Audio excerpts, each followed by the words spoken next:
It's the Worldwide Sports Radio Network.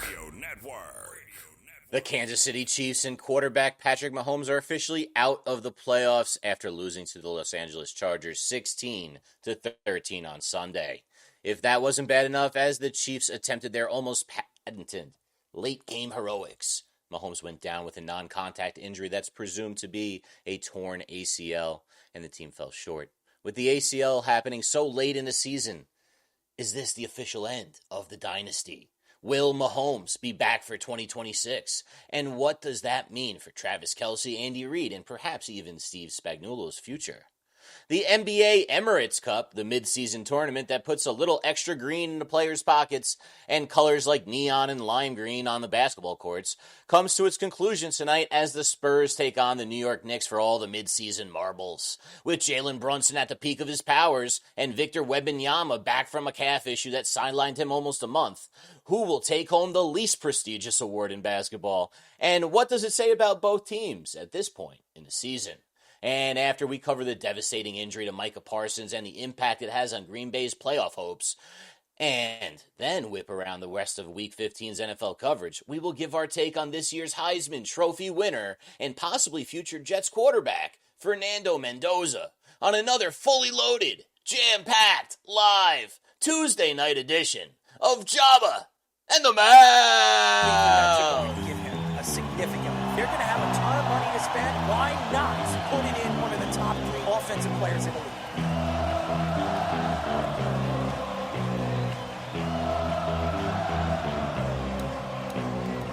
We're going to be looking at Aaron Judge and saying that he can't win the big game.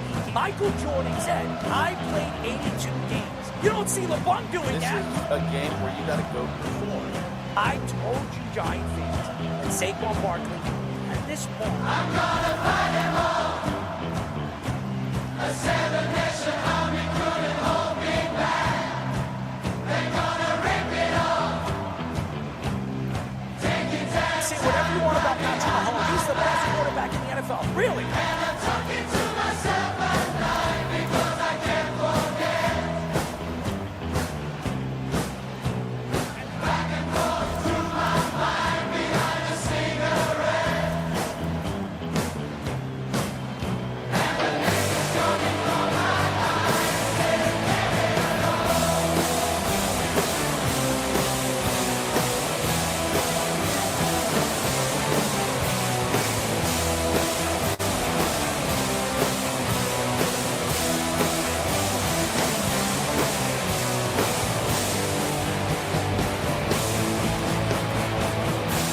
Let's do it. You're listening to Jabba and the Mouth. Yes, yes, yes. We're back, ladies and gentlemen. I'm not dancing. Hopefully. I'm going to stay away from the dance floor tonight.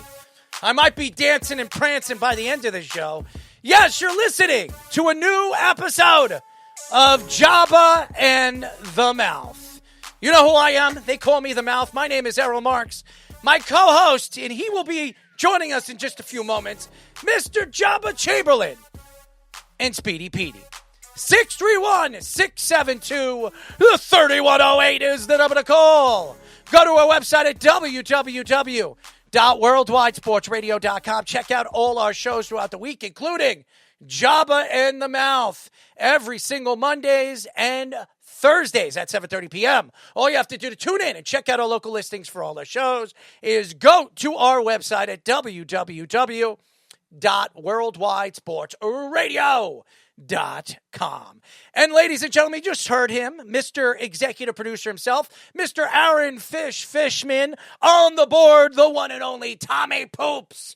And hopefully he's not scooping up any crap tonight, because I've been dealing with enough of that all day long. On the back end, ladies and gentlemen, our intern, final week for our internship for Jarrett. He has been fantastic all year round, so thank you to Jarrett for continuously keeping up with all the different things that we ask him, offset from our show, and even joining us during the regular show every single week. So thank you to Jarrett. Yeah, it's been a crazy one, ladies and gentlemen. And Speedy, stop typing. You're annoying, as you always are, with your You know what? It really, really bothers me. This kid types like he's about to attack a walrus or attack a bull. The guy just types and types and types and types. He's like killing the keyboard. And I keep telling him, learn how to type. Learn how to type where it's not going to break the keyboard. How many keyboards have you broken so far on our show in the past, Speedy? It's got to be at least one or two of them. The guy doesn't know how to type, ladies and gentlemen. But I had an interesting weekend. And by the way, I don't know if anybody got a chance to enjoy the snow. We enjoyed about 6.5 inches of snow here in Long Island. So it was crazy. And then obviously snowing. While it was snowing, I was trying to shovel it. My landlord has been on vacation, so it's been all me with my back, my lower back, and all that other stuff. I was actually plowing the snow off to the side. So, yeah, I was dealing with that, and I got a chance to enjoy the Heisman Trophy awards. I got a chance to meet Mendoza and all the guys. Jeremiah Love, I got a chance to meet all of them. They were all saying they were all great, great guys. And obviously, anybody that's ever been to the award show and in the media end of it, I've never seen anything like it. When Mendoza was coming into the media room after winning the award, his pals, all the guys that came with him to enjoy possibly him winning the Heisman Trophy, went crazy. I have video on it. We're working on cutting it up and posting it up on social media. I wrote a story. Go check it out on the Worldwide Sports Radio website. It is fantastic. It's a great story and so gracious. The man is such a nice kid. He really is. And after winning the award and his coach got a chance to speak a little bit to the media, he told all the kids, enjoy this weekend because on Monday we're going to get back to work and get ready for possibly on a national championship run. So you can tell what Indiana wants to do and what Indiana is planning to do is go through this tournament and win their first national championship. So it's been a crazy, crazy weekend for me. And then I got a chance to see him. I've never seen a winner, a Heisman Trophy winner in New York City. Now, we were at the Marquis Marriott over there. I think it's called the Marriott Marquis. Marriott Marquis. Yeah, and I was right there. It's right there in Times Square. It's right in the middle of Times Square, off of 46. And what is so cool about it is after he won the award and he was done with the media and his coach was speaking to the media, the kid went downstairs with his teammates and he went to the middle of Times Square with his trophy and had all the fans, all the people at Times Square enjoy this win, enjoy this Heisman Trophy win from, Mendoza, and it celebrated it in the middle of Times Square with all the fans. And everybody screaming and screaming, JETS, Jets, Jets, Jets, and all this other crazy stuff that I got a chance to experience. It was crazy, and I got to give Mendoza a lot of credit. I mean, he knows how to handle himself. I've never seen a player handle the Heisman, winning the Heisman, his speech that he made to his mother, his brother, his father, his grandparents that were there, and just how gracious he was to just be there and be a part of that award ceremony. And you got to like it. If you're a Jet fan, you're a Giant fan, because heck, I'm not saying the Giants are going to move away from Jackson Dart. I'm not making any rumors. I'm not pressing on it. But the Giants have to look at Fernando Mendoza in the offseason. If they're drafting at 1 and you get a chance to land a player like this, the guy knows how to speak to the media. He's very soft-spoken. He knows how to answer questions. He's good with the New York market and the media over there. All the writers, everybody loved the kid. Everybody loved the kid. I'm not saying nobody likes Jackson Dart, but you could tell that he fits here in New York. So if you want to ask my honest opinion for all the Jet fans out there and all the Giant fans, no matter who gets him, and I think it's going to be one of the New York teams. I know Las Vegas is sitting there, but I think no matter what, I think the Jets are going to trade up to try to get Mendoza. If the Giants are sitting there at 1, I think the Giants really need, and depending on who their GM is going to be, if Joe Schoen gets fired, and who their coach is going to be, you're going to have to make a decision. Do you believe that Jackson Dart is going to stay healthy, and Jackson Dart's your guy, or you make a move, you trade Jackson Dart during the draft or before the draft, and you go after Mendoza at 1. That's the way I would go. And honestly, I know I'm not a Giant fan, but I wouldn't be upset if the Giants landed a guy like Mendoza, because I think Mendoza fits wherever he goes, especially here in New York. The Jets or the Giants, I'm going to root this kid on. I think the kid has that kind of spunk to him that kind of makes you feel that this guy is perfect for the New York market, the New York media, and he fits really that picture-perfect position as the starting quarterback of any one of these New York teams. But how are you, Jabba? I mean, you had a good weekend. How was your weekend? Yeah, it was good. We had the typical Jekyll and Hyde Nebraska weather. It was freezing cold. It was -5 this weekend, and then it was 61 today. So did a lot of stuff outside, as much as I could that you hadn't been able to do. Did a couple workouts outside, got all the cars washed. So, the typical Jekyll and Hyde of what we have here. So, it's December 16th and I'm walking outside in shorts. It was fantastic. So, yeah, well, I like the weather here and I don't need to wear shorts. It's nice and cool. Yeah, no, it was 28. But I got a buddy that wears shorts no matter So what do the temperature is. So I do too. But yeah, no, it's funny. The shirt I'm wearing today is Carter's summer team that won the NBC World Series. They were the champs, and they won it in August, and we just got our shirts. So they take their sweet time, but congratulations, those guys, my son, and all those guys. So congratulations. It's pretty cool. Yeah, all these shirts that you have, like from travel ball and all the other things, and like his first one in college as a freshman and all that stuff. So it's pretty cool, and it's obviously fun having him home. Granted, he's like a roommate and not my son, because he's everywhere. He stops in and grabs clothes and eats and does all that stuff. But that's what break is for. So he's having a good time and hanging out. And he was like, "Dad, are you doing anything tonight?" And I was like, "No, we got the show." So you never know. He might jump in the office and sit here and BS with us. So yeah, that's fun. You never know, because he doesn't tell me either. So so it could be a surprise to all of us. Well, I will say this, and again, going back to, obviously, congratulations to your son and his teammates, but I will say this about living here in New York and experiencing the Heisman Trophy dinner and experiencing all the media people that I got a chance to meet. Shout out to Auntie DC and everybody that I met. They're all fantastic, great people, really are. And everybody is gracious, and they know what we're actually doing. They've heard of our show, and WPIX, Perry, he loved some of the questions I asked to Mendoza, and he said, I'm going to steal some of them, and I might even post some of your questions up on WPIX. So it was fun to really experience watching some of these young guys have a chance to be in front of the New York market, the media, which everybody says is the hardest media, the weirdest media to deal with. Everywhere you go, you experience, if you're in Kansas City or Nebraska, nothing is like the New York media and dealing with some of the questions that they're going to ask you and maybe even attacking you. And I just felt like Mendoza had that it factor, that draw. If you're, like I said, if you're a Giant fan or a Jet fan, and I'm telling you right now, if I'm the Giants, I am definitely interviewing Mendoza. I'm definitely interviewing him, giving him a chance to throw the ball at my facility and get a chance to get to know the kid. If you're drafting at 1, you can't just decide, oh, we got Jackson Dart, we're not going to interview this kid and see if this kid is a perfect fit here with the Giants and our organization.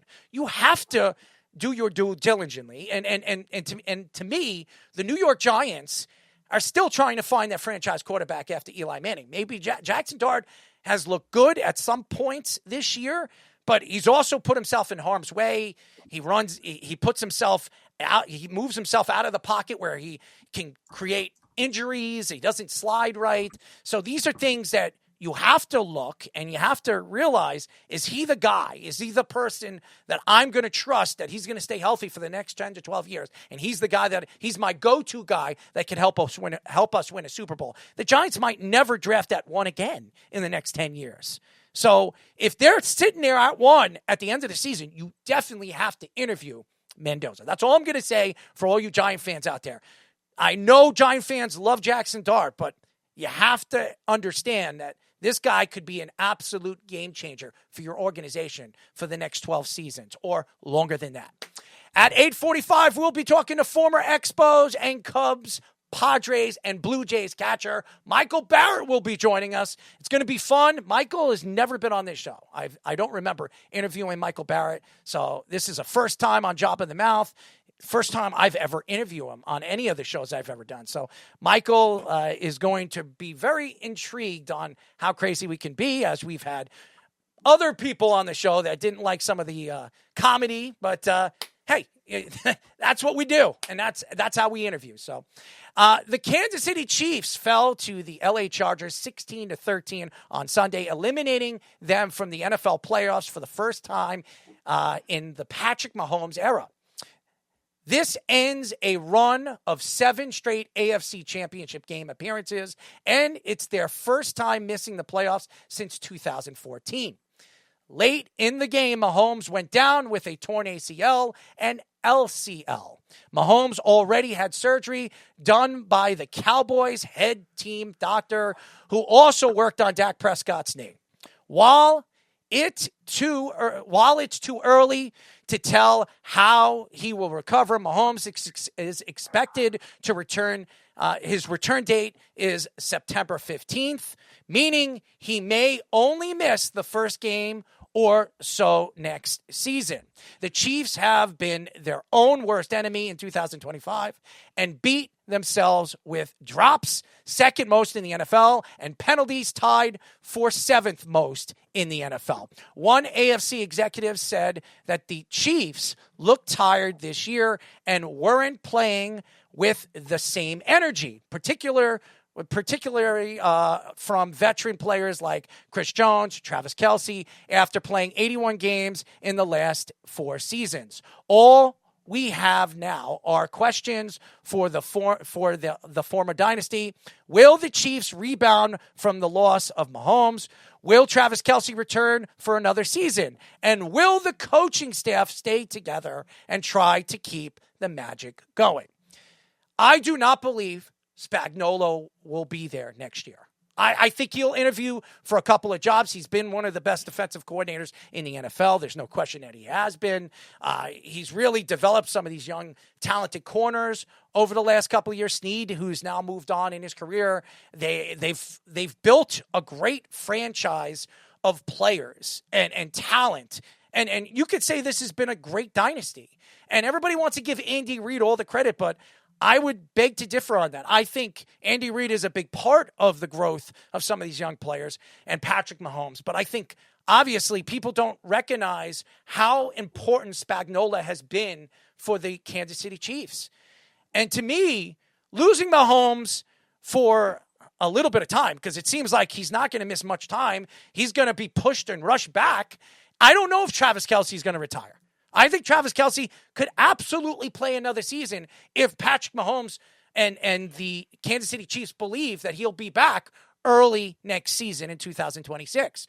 What I will say about this franchise over the last 2 seasons is last year, I think a lot of their games were won by the referees. Some of the calls that happen in the game that a lot of people believe that the NFL wanted to see them go to the Super Bowl, wanted to see the Kansas City Chiefs make the playoffs and make a run. And they did go to the Super Bowl and get their butts whipped by a really talented Eagles team. But this year, they didn't have so much luck. The AFC has been all over the place. Everybody thought that the Baltimore Ravens were going to run away with their division. Everybody thought that the Buffalo Bills were going to run away with their division. Everybody thought that Kansas City, no matter ups and downs in the offseason, they were going to run away with their division. But who got better? Well, the Chargers got better. The Broncos got better. The Steelers, I don't know what they got, but they're better. The Patriots got better and younger and a new coach. Things change. In the NFL, in any other sport, you could be the worst team one year and the best team the next. Ask the Patriots. And that's the transition. When you watch the NFL from all the other sports, the NBA, if you have 2 superstars, you're definitely making the playoffs. You're definitely going to be a top 5 team.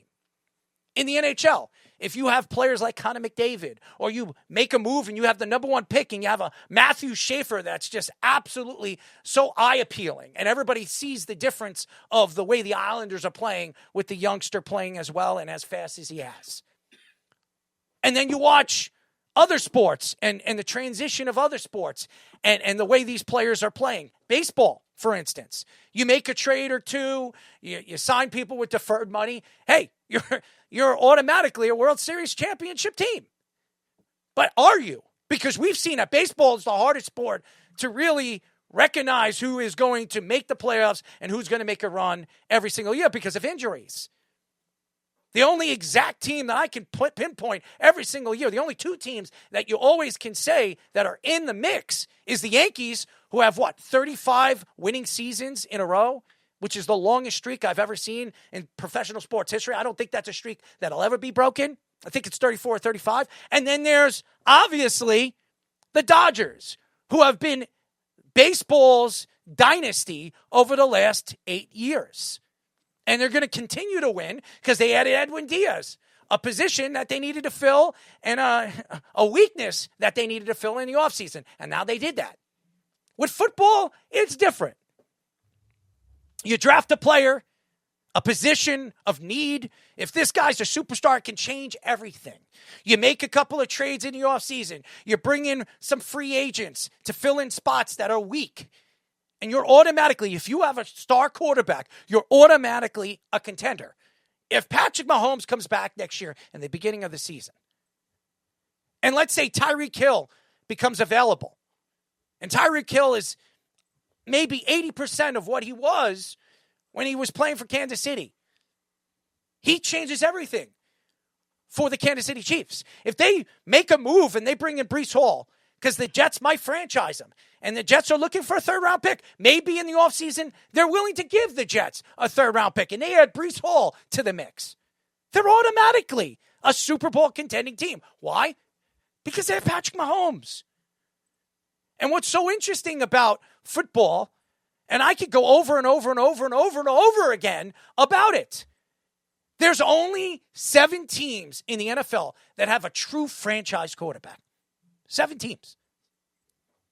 The other teams there's a question. There's always a question mark. I don't think Trevor Lawrence is a franchise quarterback. He's getting paid like one. He's having a good season. Do I think Trevor Lawrence is a franchise quarterback making $55 million? The answer would be no. Dak Prescott, say whatever you want about him. He is, to me, a franchise quarterback. He's done it year in and year out. He doesn't win in the playoffs. A lot of quarterbacks don't. We could go back in time. Did Dan Marino ever win a Super Bowl? The answer would be no. You're going to blame Dan Marino on why he never won a Super Bowl? Dan Marino is one of the greatest quarterbacks we've ever seen. So we could go back and forth. Phillip Rivers, look, he came back 44 years old, actually played fairly decent. I mean, he didn't throw 200 yards, but for a guy that hasn't stepped on an NFL football field for 5 years since COVID, he had a chance to win a game. He had a chance to take his team to the playoffs. It still has a chance to take the Colts to the playoffs.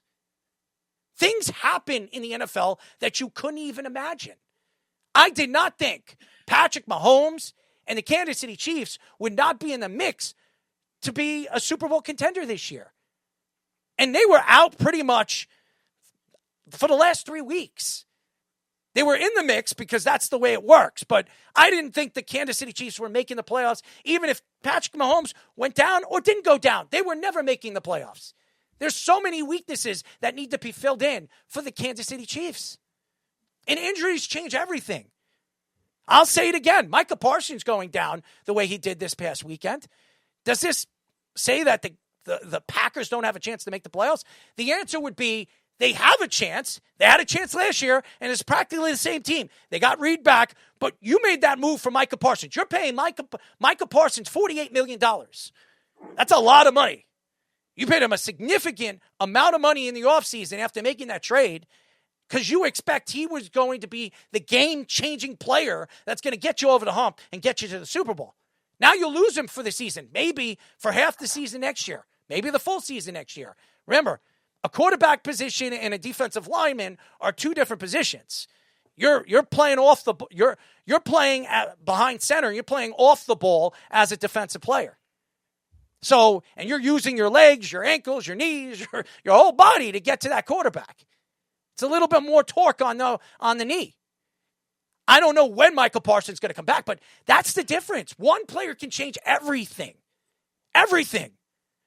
And again, with football, we don't know who is going to go to the Super Bowl. As a matter of fact, for years, over the last couple of years, Kansas City was almost a shoo-in to make the AFC title game. 7 AFC title games in a row?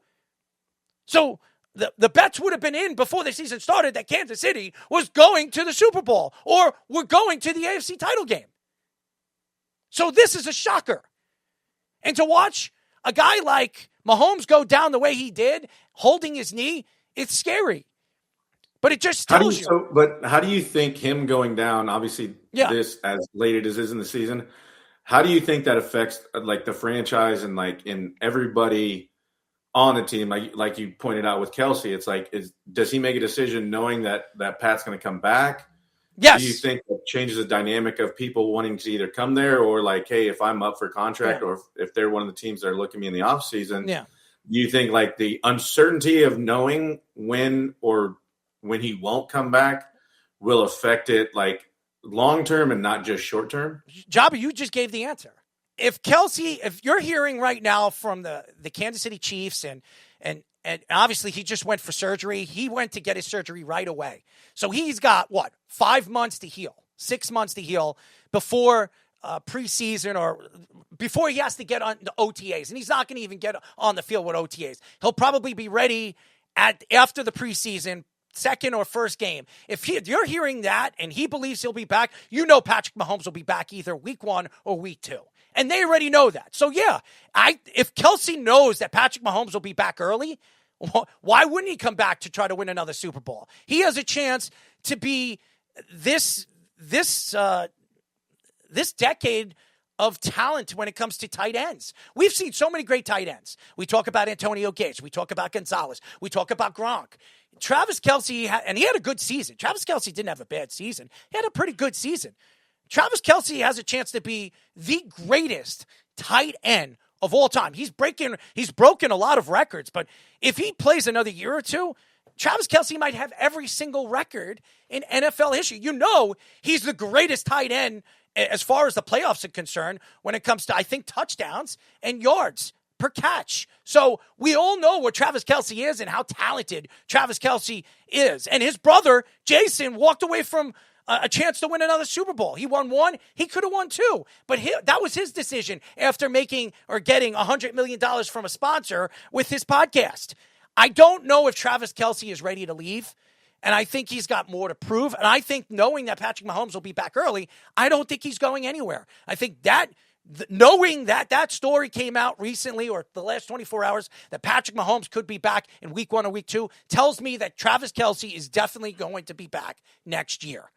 But the fact here is Kansas City better next year with a Patrick Mahomes that might not be able to move inside and out of the pocket anymore? He might have to stay stagnant in the middle, as not a mobile quarterback, as a pocket present quarterback. Now, Patrick Mahomes is, and I don't remember who I was speaking to. He's one of I think it was Jeff that told me this. Patrick Mahomes is one of the worst pocket percentage quarterbacks in the NFL. And he's one of the best when it comes to moving outside of the pocket and making throws on the run. So think about this. Patrick Mahomes' weakness is standing in the pocket and picking people apart in the open field. And what makes him so strong at the position is he can move inside and out of the pocket. And because he's so accurate and he does these crazy things with his left and his right hand, he can make any throw on the run. So does this change the dynamic of the greatness of a guy like Patrick Mahomes in his first season back from an injury like this? I don't know. It didn't change Tom Brady. Now, Tom Brady was a pocket quarterback. He didn't use mobility as one of his strengths. Patrick Mahomes does. So this could change the dynamic of who Patrick Mahomes is going to be or what he is going to be next year, which could change the factors on who wants to go over there and play with the Kansas City Chiefs, because everybody knows when these free agents become available, they're going to teams, especially when they're at the tail end of their career. They're coming to the age of 30. They want to win a Super Bowl. Over the years, players want to go to Patrick Mahomes and the Kansas City Chiefs because they're always going to be in the conversation. Are they going to be in the conversation next year? The Broncos are going to be maybe even better next year. They still have a lot of money that they can spend. Their defense is absolutely fantastic. Bo-Nix looked pretty good in the second half of the season. Maybe they add another wide receiver when they become available. Maybe they go after George Pickens. The Broncos can make that move in the offseason and bring in George Pickens. And their weakness was that secondary wide receiver, which they've been lacking this year. And if they fall short. And they've been one of the best teams in the NFL all season long. How about the New England Patriots? The Patriots, they do have they have Diggs. Diggs is at the tail end of his career. He had a decent season, but maybe they want to bring in George Pickens. They got money. Why wouldn't they want to bring in George Pickens? So maybe the Jets got money. Maybe the Jets want to bring in George Pickens. So one player can change. Look at the Cowboys. The Cowboys were one of the best offensive teams in the league this year. But guess what? They lost Micah Parsons. They went from, I wouldn't say one of the best defensive teams, one of the top 12, top 13 defensive teams in the league to really top 20 or 22nd in the league when it comes to all-purpose yards. So one player can change the factor of your team in the NFL. So when you look at the fact that Patrick Mahomes went down, I wrote a story, and you could go check that out on the Worldwide Sports Radio Network. I was talking about the differences of the field and why I believe that turf and grass have affected these ACL injuries and these Achilles injuries. And Fish actually texted me off the story that he read. He says it's a sensational story, but he says you do realize that Patrick Mahomes and Micah Parsons went down on grass. And I said, I do know that. He says, people are going to attack you for that. And I said, yeah, I know. But again, I'm looking at how many injuries have happened this year or over the last couple of years on turf. There's more injuries on turf than there ever has been on grass. And we've had Bilal Powell on the show, and he gave you his take on it. And Speedy, what did he say? Bilal Powell said, what would he rather play on? Oh, easily grass. Why? Because there is, even though you do lose speed, it's much easier for you to have a natural running motion and where you're not like trying to cut, you're trying to like be agile, and the type of player Powell was especially. And what did he say about cleats? Yeah, he said the cleats get caught all the time and they get tangled, and that's where a lot of these injuries end up happening, especially with the newer turf. Yes. So the cleats could be a big problem too on why these injuries happen. As we brought that up in the NBA. I told everybody, why do I think all these Achilles injuries are happening right now in the NBA? Maybe it's the sneakers, the product, and the way they're developing these sneakers with science. That could be the factor. That could be the problem. But to that point, too, when you're talking about like factors that go into it, I'll never forget when we switched and got a brand new facility. Yep. And our soccer team was the first team to use this. And when you lay turf down, you're supposed to roll it and do all the other stuff, water it and try to make it feel as much as it is, which it doesn't feel anything like it. But they had 3 blown ACLs in literally 3 weeks of fall practice before they even started playing. And they were like, what are we going to do here? Like, we can't keep practicing. And so they just built this brand new facility. Now they're building another $200 million facility. But back then, it kind of goes back to what you're saying is now they've transitioned where they rebuilt. Their practice field is now grass because now they're trying to take that away because, as we've seen with certain parts of front offices, and let's call it the way it is with the way college is now, it's ran like pro-style kind of football teams where they're looking at the analytics of it and seeing if we're practicing on natural grass, then obviously we may limit our injuries and we succumb to only playing on turf so many times. So maybe that will help us out.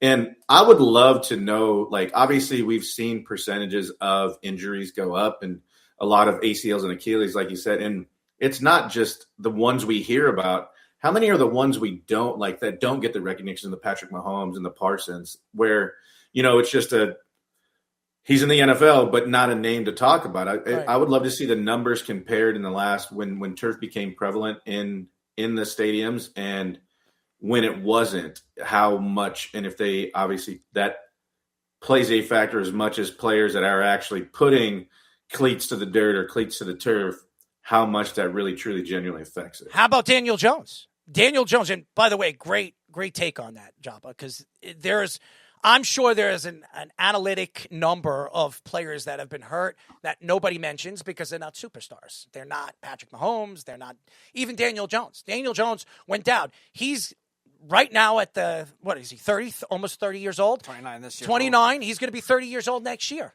Daniel Jones, tearing his Achilles, he was looking for a big-time contract. He was looking possibly to make $50 to $55 million. You think the Colts are going to give him an extension after going down with Achilles? Absolutely not. You're going to look to maybe the Colts going in the second round because they don't have a first-round pick because of the Jets, because they made that move for Sauce Gardner. Maybe the Colts make that move in the second round to bring in a Beck if he goes into the draft this year. So a quarterback that is at that cusp of where they thought he was going to be in the first round before the season, before it started to tail off in the second half of the season. And Beck could win a national championship this year with Miami. Who knows what's going to happen? So Beck could go all the way from a guy that a lot of people were questioning what he was going to do with Miami this year, and he's been up and down all season long, to make that tournament and then go all the way to win a national championship and be either a late first-round pick or an early second-round pick, because a lot of the experts think that Beck could be a late first-round pick. Now that Seller has decided to go back into the portal and maybe play another season. Well, will play another season as a college football player. So I question a lot of things. By the way, I will say this. The Chargers are real. I don't care how many injuries they've had this year. Jim Harbaugh finds a way to win. He does it. Last year, in his first season back in the NFL, won 11 games. 11 games. This year, how many wins does he have now? He's got 10, right? Mm-hmm. He has a chance to win 12, 13 games. This guy finds a way to win.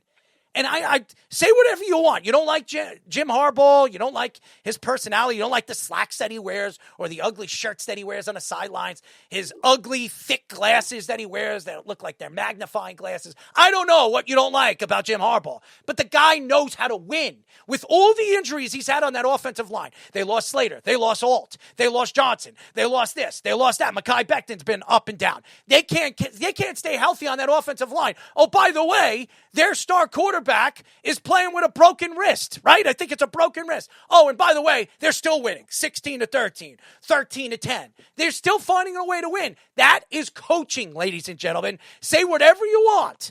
This man knows how to win. And I'm never going to take shots at Jim Harbaugh on what he does on the football field, and actually understands the concept of winning an NFL football game. Speed or no speed, transition to no transition, from college football to the NFL. This man is a born winner, Speedy. Yeah, and you look at that's why I don't like you can't give the injury bug excuse for the Chiefs, because the Chargers have even more and just as many key players hurt as the Chiefs had. The Chiefs offense was dealing with all of the injuries to the wide receivers. We've talked about it with Josh Simmons going down with injury, basically their entire offensive line for a while. But I think being that the Chargers are still able to grit it out, they have a good defense. They have a better defense right now than the Chiefs do, but still they are able to grit it out with a lot of the same kind of problem without the offensive skill talent coming back is a reason why the Chiefs fans can't just whine about injuries all the time and make it. The bigger issue that they had is they haven't drafted well on offense in recent years. Outside of Rashee Rice, they haven't drafted well. Worthy's been up and down so far. Running back they have not found for a while. Offensive line, Simmons has to stay healthy. And since their interior draft of Creed Humphrey and Trey Smith in the same draft, they haven't drafted well on the offensive line. And it's going to be hard to be able to keep up that way when you do it. We were talking about the same kind of thing with the Bengals and their defense. The Bengals, once they had to go to a more homegrown defense, are now the worst defense in the NFL. And Joe Burrow is now in off-season trade rumors for that same kind of reason. Now, Mahomes is not going to be in trade rumors because he's hurt, and he's obviously successful, but how is he going to come back? And is he going to, like you were saying, Errol, extend plays out of the pocket the way that he had to do much of the year and really save himself? It's weird because they played a lot better with the injuries to that team, and then all of a sudden they either got too content or they just got sloppy, and they're beating themselves, really. And maybe the referees are not on their side this year. Maybe it's not about the Swifties anymore. Maybe because the fact that Travis Kelce is now engaged to Taylor Swift, nobody cares anymore. They know what the coinkydink is. They know what the concept of marriage is going to be. He's marrying a billionaire. Is Travis Kelce coming back? Who the hell cares if Travis Kelce is coming back?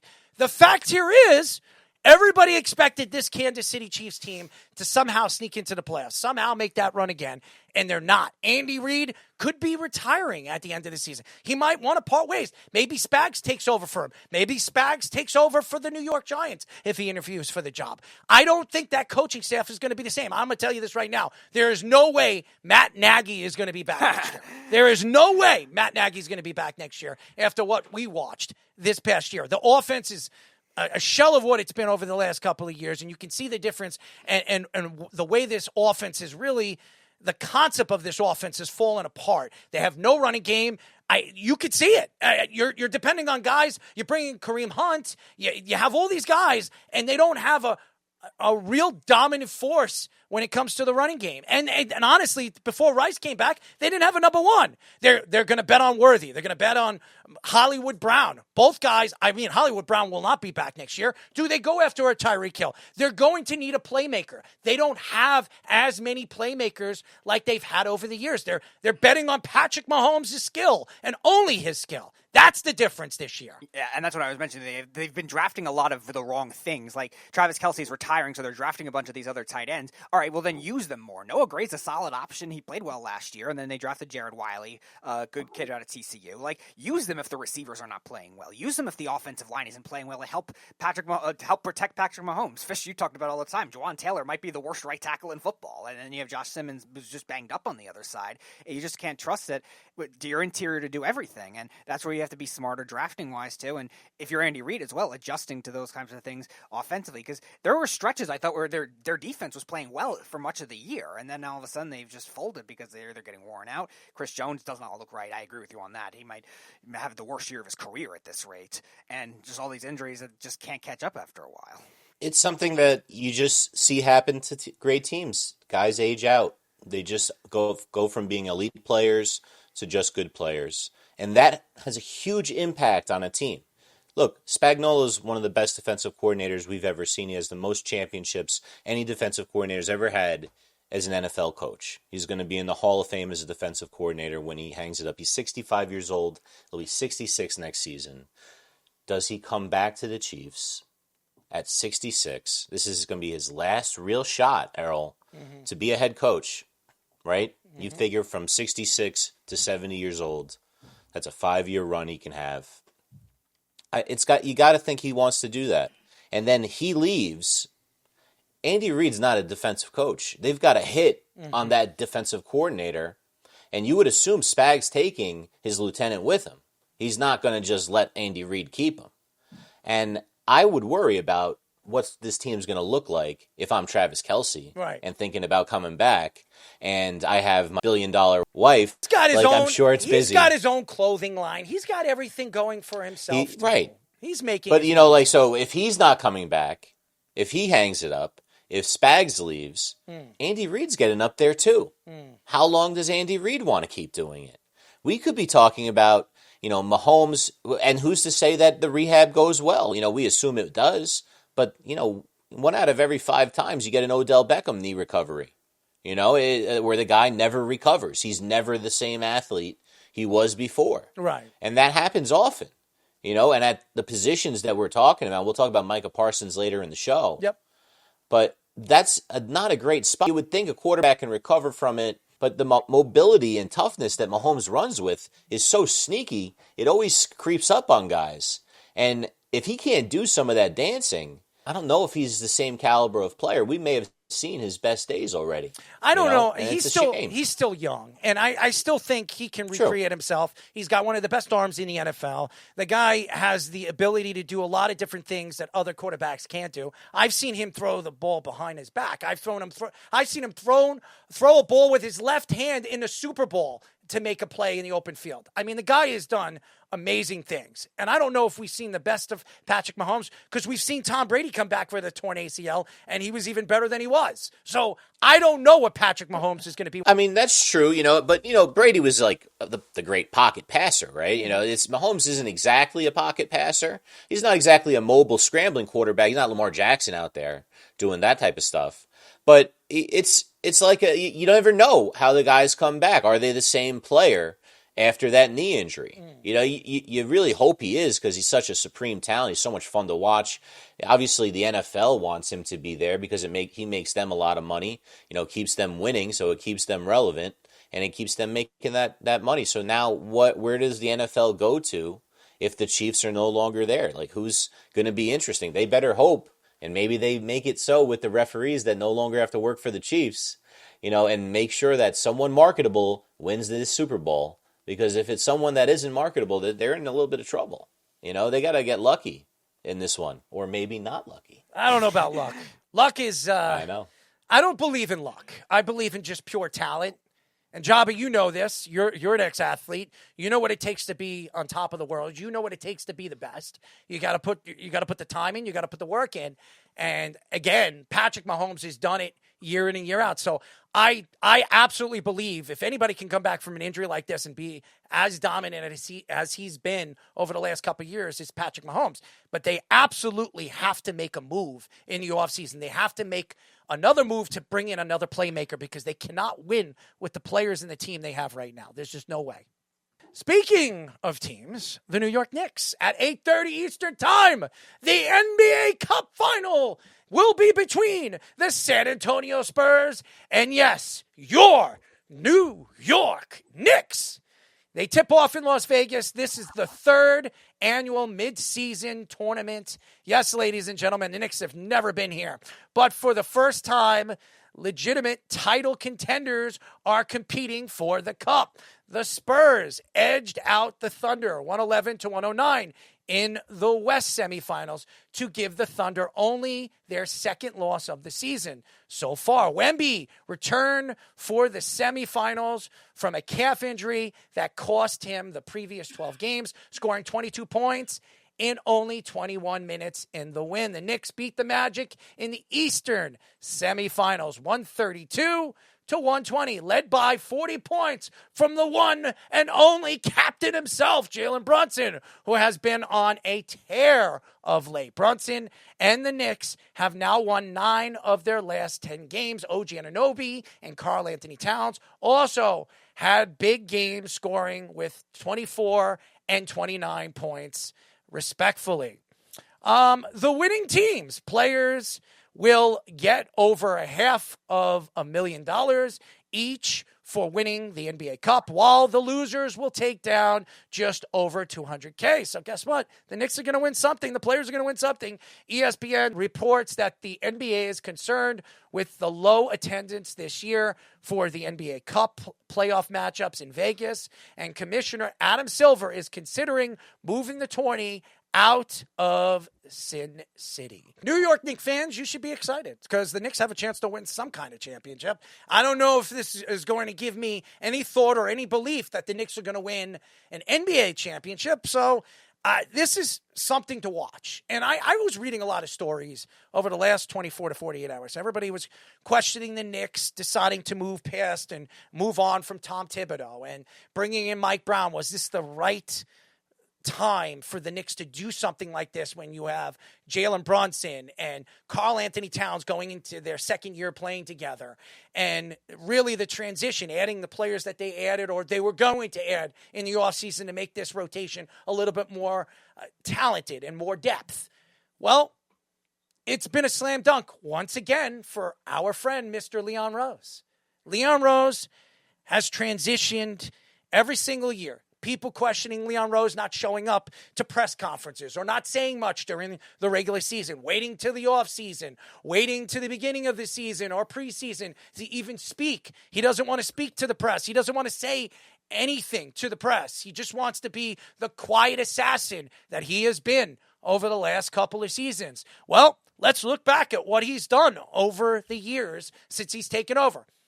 He made a move, and he brought Jalen Brunson to the New York Knicks. He gave Jalen Brunson a 2-year deal. Lowballed it. Gave him, $50, $60 million.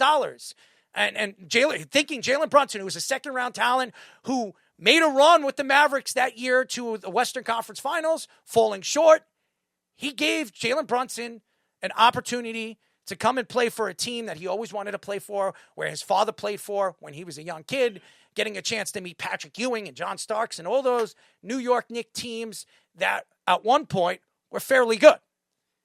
Jalen Brunson's a slam dunk. Well, what did they do? They drafted R.J. Barrett. R.J. Barrett was one of the promising young stars that the Knicks have had over the years. He was the third pick. Everybody was questioning, well, they could have gotten John Morant. Or they could have had, they could have had the beast from the East, from Duke, and Williamson.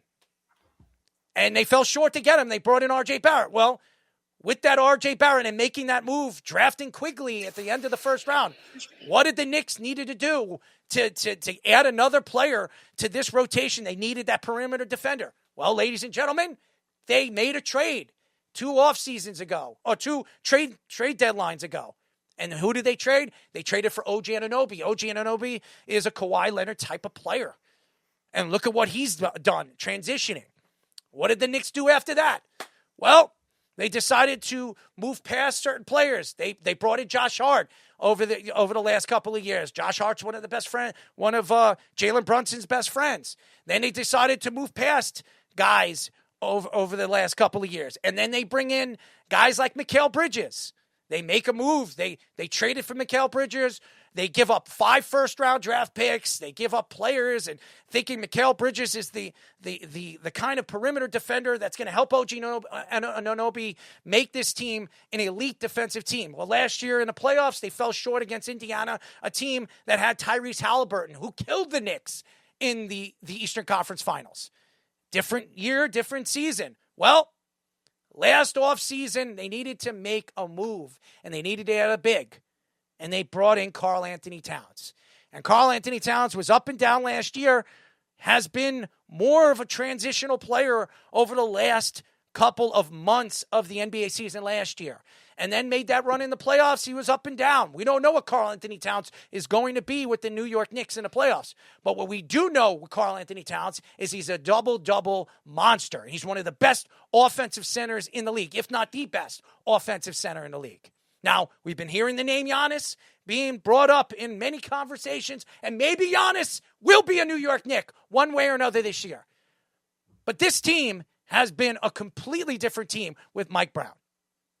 They added players in the offseason. They added Jordan Clarkson, who gives them that perimeter offensive player that they might have needed in the playoffs last year. McBride has transitioned very well with the New York Knicks. Could be a trade piece. Mitchell Robinson, when he does play, he is one of the best centers in the league, one of the best offensive and defensive rebounders in the league. This team is stacked. This team has depth. This team has a chance to win an NBA title this year. So did they trust Mike Brown or Tom Thibodeau? And they went with Mike Brown. Why? Because Mike Brown is not running Jalen Brunson into the ground. He's playing 38, 37 minutes. Josh Hart, he moved him to the second team offense to now a first team offense. Josh Hart's transitioned his game, and now he's fit in the starting lineup. And maybe he is a starting lineup player, as he's been sensational since he's been moved in the starting lineup. This team has won 9 games out of 10 and has been one of the best teams in all of the NBA. Why? Well, I just mentioned it. Everybody could say whatever they want about coaching. Everybody could say whatever they want about talent. It's the guy that built this team from scratch. It was the guy that everybody did not believe was the right fit for the New York Knicks. That was the agent, Leon Rose. So all you Knicks fans right now, sitting today, listening to my take here, you want to give all the credit to Jalen Brunson. You want to give all your credit to Karl Anthony Towns and Mikal Bridges and OG Anunoby and how well they're playing. I think you got to pay homage. I'm trying to use my words here. Pay homage to the one guy that needs and deserves a little bit more credit that most fans and most people never wanted to give. And that's Leon Rose. Leon Rose has done everything. Him and Worldwide West built this team from scratch, turned this team from one of the worst teams in the NBA to one of the best teams, if not the best team in the Eastern Conference right now, and one of the top 3 teams in the NBA. Say whatever you want. He didn't have to make a move for LeBron James. He didn't have to make a move for Kawhi Leonard. Go ask the Clippers, handing money under the table. He didn't have to do any of that. What did he do? He brought in a Jalen Brunson, a second-round player who won national championships, 2 national championships as a star point guard. and then all these other pieces. And he played a puzzle. And the puzzle was match the colors. Blue, orange, white. Blue, orange, white. And ladies and gentlemen, that is why the New York Knicks are playing for an NBA Cup. That is why the Knicks are going to be one of the favorites that coming out of the Eastern Conference. And that is why I believe Giannis, when he becomes available at the trade deadline, is only wanted to go to one place, and that is the New York frigging Knicks. I said it, you heard it, and I'll say it again. If Giannis becomes available, and it is said that he will be a New York Knick. Why? Because Leon Rose is the right guy for the job. Leon Rose knows what he's doing, and he understands what it takes to win an NBA championship. And if there's anybody that's going to bring a championship home to this New York Knicks fan base, it is Leon friggin' Rose. That is my take, ladies and gentlemen. Say whatever you want about this NBA Cup. I could give a crap about it. I don't care how much money they make. I don't care who's in it. I don't care if it's the Knicks, the Spurs, the OKC Thunder, the Chicago Bulls, or, I don't know, the Westchester Knicks. I don't care who is in the NBA Cup. What I do care about is where this team is going, what this team is, and what this team is transitioning into. This team is now an NBA championship team. This team is now a force to be reckoned with. This team now has a future. Say whatever you want. Trading picks are nothing. We don't know what those picks are going to be. Go ask the New York Knicks when they traded Kristaps Porzingis. Where did those picks go? What did those picks turn into? Nothing. They have a chance to win now. And if there's any New York team that has a chance to win a championship in the next year or two, it's this one. And thank you to Leon Rose. I'd say whatever you want. And thank you to the one they call James Dolan, who doesn't shut up, sings, plays his guitar, does whatever he does with his band. He finally has stepped away from this team and let the real basketball minds do the right friggin' thing. And I love it. This team is going to be a contender as long as they stay healthy. And yes, I don't think there's any team right now in the Eastern Conference that even comes close to this team. The Cavaliers, the Celtics, any of these teams, the Detroit Pistons, who are ahead of them right now, none of those teams in a 7-game series or even in the NBA 5-game series is going to beat this team, because this team has all the pieces to win. Yeah, this was a team that lacked pace and floor spacing last year, and you're definitely seeing a difference now with the way Mike Brown has brought a faster style of game into it, because Tom Thibodeau never had a pace that was top 10, the bottom 10 in the NBA pretty much every year he was a Knicks coach. Last year was the fastest pace they actually played, and it still felt slower compared to other teams. And you kind of need that kind of thing in today's NBA, where you can get away with like not having the raw positions and raw stars at like point guard and center, stuff like that, even though it kind of reverted back to the other direction with OKC and even the Nuggets in previous years too. But the Knicks have a good versatility combination of everything, and now they can finally play fast along with it. And the Knicks, you're right, Leon Rose was kind of questioned with a lot of these trades that he's making. He's trading all these other draft picks to do it, kind of those quicker trades. I was a little skeptical at the time with the OG Anunoby trade. I thought RJ Barrett still had a lot more room to grow. Quigley was kind of an up-and-down player as it was, but the type of player OG was, they were interested in trading for him last year, and then all of a sudden that they wanted to give up a little extra, then the Raptors finally caved in, and then all of a sudden the Knicks are really building it. They have the best defensive three-point defense since OG Anunoby came over that year. Then he just gets hurt in Game 7. It's an unfortunate circumstance. But the Knicks have really built it on everything that you want. And now with, like you said, the Eastern Conference all being the Pistons and Orlando, all these younger teams rising up, the Cavs are actually struggled since they had a hot start at the beginning of the year. And with all these other teams having injuries, they're just not the same. And the Knicks have really built a really good model off of this. It's just, we'll see if they can make it work to get Giannis. You know, I hate when you say we'll see. There is no we'll see when it comes to Leon Rose. There is no, it's when it happens. When it happens. It's going to happen.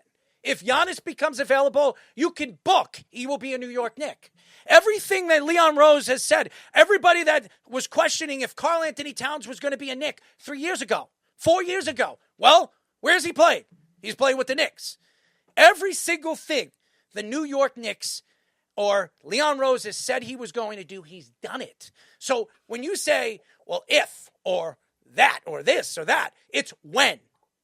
It's when it happens, because it will happen. This is for real. Knicks fans, you should be proud of this team. You should be watching this team. You should be enjoying this team. I know nobody cares about the regular season. I could give a crap about the regular season. What I can and what I love to watch is I watch Jalen Brunson put up 40 against an Orlando Magic team that's actually a pretty good defensive team, a pretty good young team. I love when I see my players start to develop as a team, something that those Knicks with Carmelo Anthony could never do.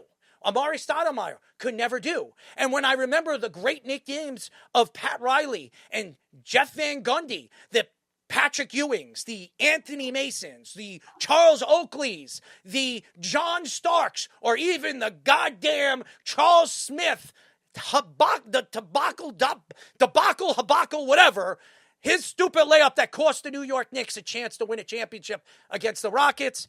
I remember those times because those teams had the depth. Those teams actually knew what they're doing. This team has the depth. They're more talented. They have the star power. They have everything you want. And there's only one reason why. Leon friggin' Rose. How do you love that? Yeah, you said about like the regular season. I wanted to see if like the NBA Cup. Do you think that's added value? No. Or not? It's all it takes to me. Well, all it shows me and all it takes is that the NBA is trying to make money. They want to sell new jerseys, all these jerseys. They're nice, beautiful colored floors and all that other stuff that all the fans, oh, look at that nice jersey. I want to get myself a nice jersey. That's all it is. It's all a selling point. And these players like it because they get a chance to maybe they're going to have champagne. If they win a championship, well, the cup, they celebrate in the back room like they won an NBA championship. It's not the same thing.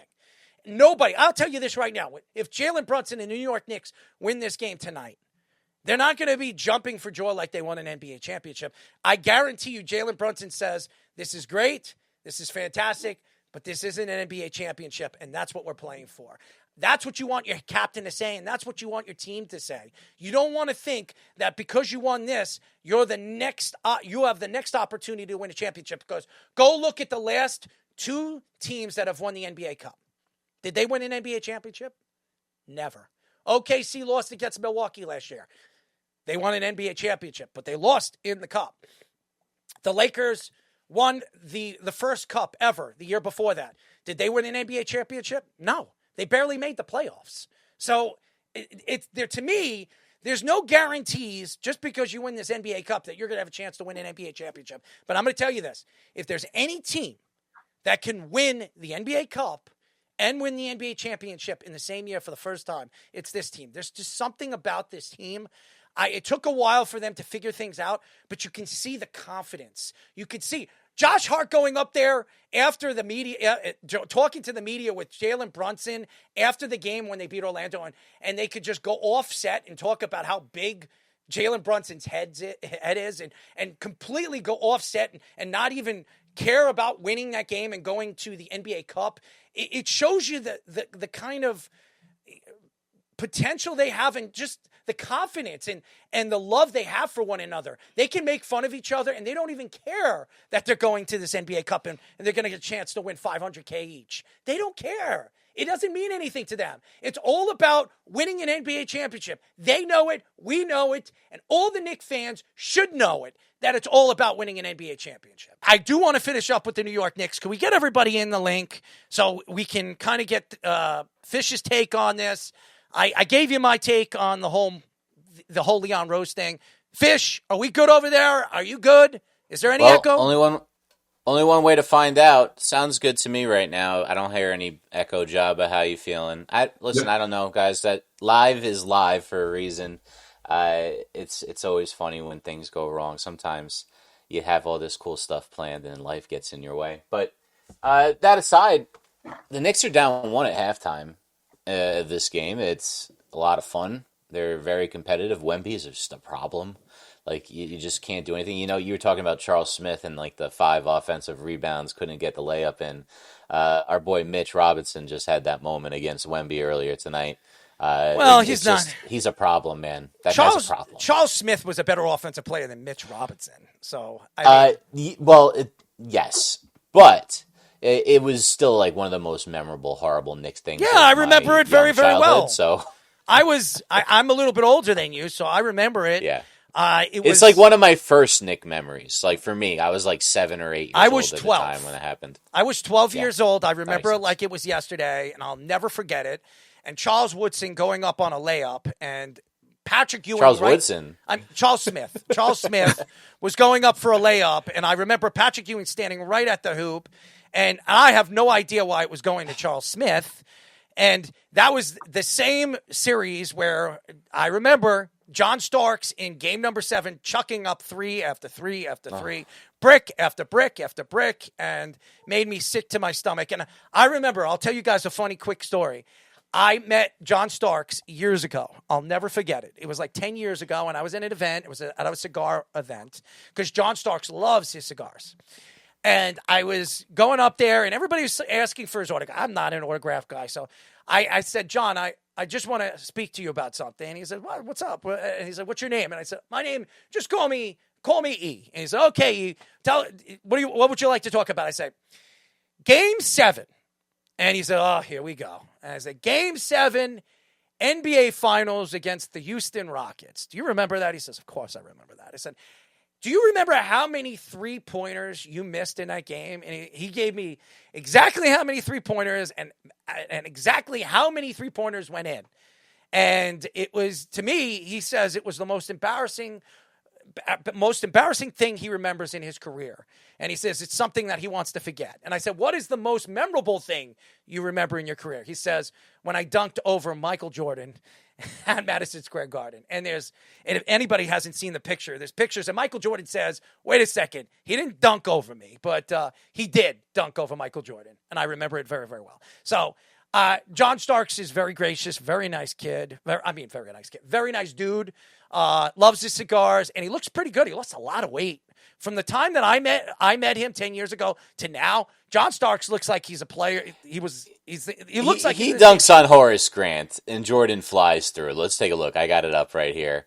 You got Starks going to his right, a great move to get in there, and then dunks to the left. Jordan, if you watch the poster shot, Jordan was right there. Well, Jordan's right there, but look, like the reason why Jordan's right there is he's coming from the foul line. Yeah, but he's still. So and like Horace Grant's ass got in Jordan's way. Yeah, but if I'm John Starks, I'm saying I dunked over Jordan. 100% saying I dunked on Jordan. I wouldn't say it's like he dunked on Jordan though. You know what I mean?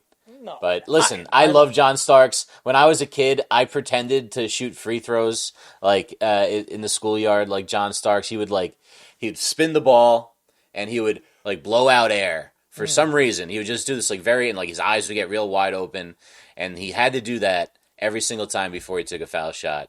And I just did that as a kid because I was very impressionable with him in basketball. And in baseball, I tried to Paul O'Neill. I would just keep doing like that. Although I was a righty, warrior. I would just try to do it because he had this very specific he would just constantly almost like he's just get golf swing before he would Hey, I got a question for you. off. Who was Paul O'Neill traded for? Roberto Kelly. That's right. I always talk about it. You're talking about one of my favorite players of all time. I'm going to know that one. But you probably got me. If you went 5 years earlier, I'd know nothing. I just wanted to say something about the NBA Cup before we move on. Yep. It's not really like a basketball tournament. I was saying it's like a poker tournament, and it's for $300,000 because the winner gets $530K and the loser gets $211. And congrats to them for getting this point. That's a lot of money. Josh Hart, they were saying Jalen Brunson was making fun of him ever since he got robbed. I did a report on the Sportsman a few weeks ago. Josh Hart got robbed during one of the games, and something happened with the hotel. A little story there. We're not going to really get into that, but ever since that, he's been playing his hair. This NBA Cup, he wants that money back. So they're going to have a good chance of it. It's a fun team. Did you hear their post game one time when they were making fun of Jalen Brunson's height for being the coldest 6-foot player, and they just started laughing, and Brunson calls him out. It's hilarious. It's great, and at the same time, there was a video circulating earlier today of Josh Hart's kids with Jalen Brunson on the court, and it was really cool, and you get to see just how tight these guys are, and it kind of makes me really want them to bring DiVincenzo back at some point this That's a year. rumor. To be like that. That's a rumor right now. If you give a late first round pick, from like 2 years from now, whatever they have to do. That's not what I'm hearing. So there's a story right now where the Knicks, they're looking for a perimeter 3-point shooter, and Dante DiVincenzo is a name that the Knicks actually reached out to the Timberwolves over the last week, and they asked the Timberwolves what are they looking for when it comes to Dante DiVincenzo. I think the Knicks are going to get. I hope they want Pacome Dadier because they can have him. Shamet, I mean, there's Andrew guys. Shamet. Yeah, there's guys on the Knicks right now that I could see the Timberwolves being interested in. The Timberwolves are a playoff team. They're looking, obviously, for some rebounding or of that magnitude. I don't think they trade Mitch. Mitch is too important of a player, especially if they don't trade for Giannis. But don't be surprised at the trade deadline that the Knicks landed Dante DiVincenzo, because I could see them bringing in Giannis and Dante DiVincenzo, and McBride could be a piece that the Knicks could move, even though McBride's been sensational. Giannis move, the Giannis move is like that Melo move, though, right? From back in the day when you have to trade a few of those pieces and break up the team. I don't think this is a team you break up. They're going to end up first in the East, even with Cat, who gets eviscerated by Giannis every time they face each other. Listen, Giannis is a much better player than Cat. I would rather he tastes but himself. At the same time, it makes sense because Cat's got that stretch 5 ability to shoot the 3, and he can drive off the 3-point line on any big. It's really great to have that. He's a flawed player defensively. And he's not he gets lots of rebounds, but he's not my favorite rebounder when there's against the guy who's really good as well. And I think they could do better, but this is the bed they made. They trade all their first round picks for Mikal Bridges a couple of years ago. They're not going to be able to still have a couple. They have a couple, but again, it's like the big swing is probably not there. They have a bunch of second round draft picks too. They have a bunch. The team I worry about getting Giannis is the team the Knicks are facing right now. Well, the team the Knicks are facing right now. They're not getting a ton of assets. Yeah, but I don't think a hole at that position. I don't think they're going to do that. I don't think they're going to do that. And there's a lot of reasons why they're not going to do that. Because right now, this is the first time that you have a healthy team. De'Aaron Fox, you have the kid Harper there, and you have Wembanyama. They're playing good basketball. I cannot see. And another thing, I don't know if Giannis wants to go down south. I've heard that Giannis wants to go to a big place. He wants to go to a place where he could be a big star. Miami's the team that I worry about. If you were to ask me right now, where if I was Giannis, if there's a city besides New York I'd go to, it's Miami. He'd be huge over there. The fans love their basketball. And if they trade like Bam Adebayo and maybe a couple other pieces, and they could still keep Tyler Hero there, and they can add some shooters at the trade deadline, that's all you need to win with a guy like Giannis. So I could see Pat Riley just sneaking right up on the Knicks and telling the Knicks to go kiss their ass. So, and we've seen Pat Riley do that to the New York Knicks over the years. I could see that too. Yeah, so I don't want to see it, but if there's a team that could sneak up, I don't think there's any other team besides Miami. And everybody keeps saying, look at OKC. OKC is not, they're not trading away their assets. Who makes trades when they're 25-2? They're not. Or whatever they're it not. is they are. You know what I they're mean? Not. They're not trading. Dude, they got a top 10 pick coming to them. How much better can they be? A lot better. Right? No, I'm saying through a trade right now. No. Like, are we really going to be? They're not. You can't be better. You're basically invincible already.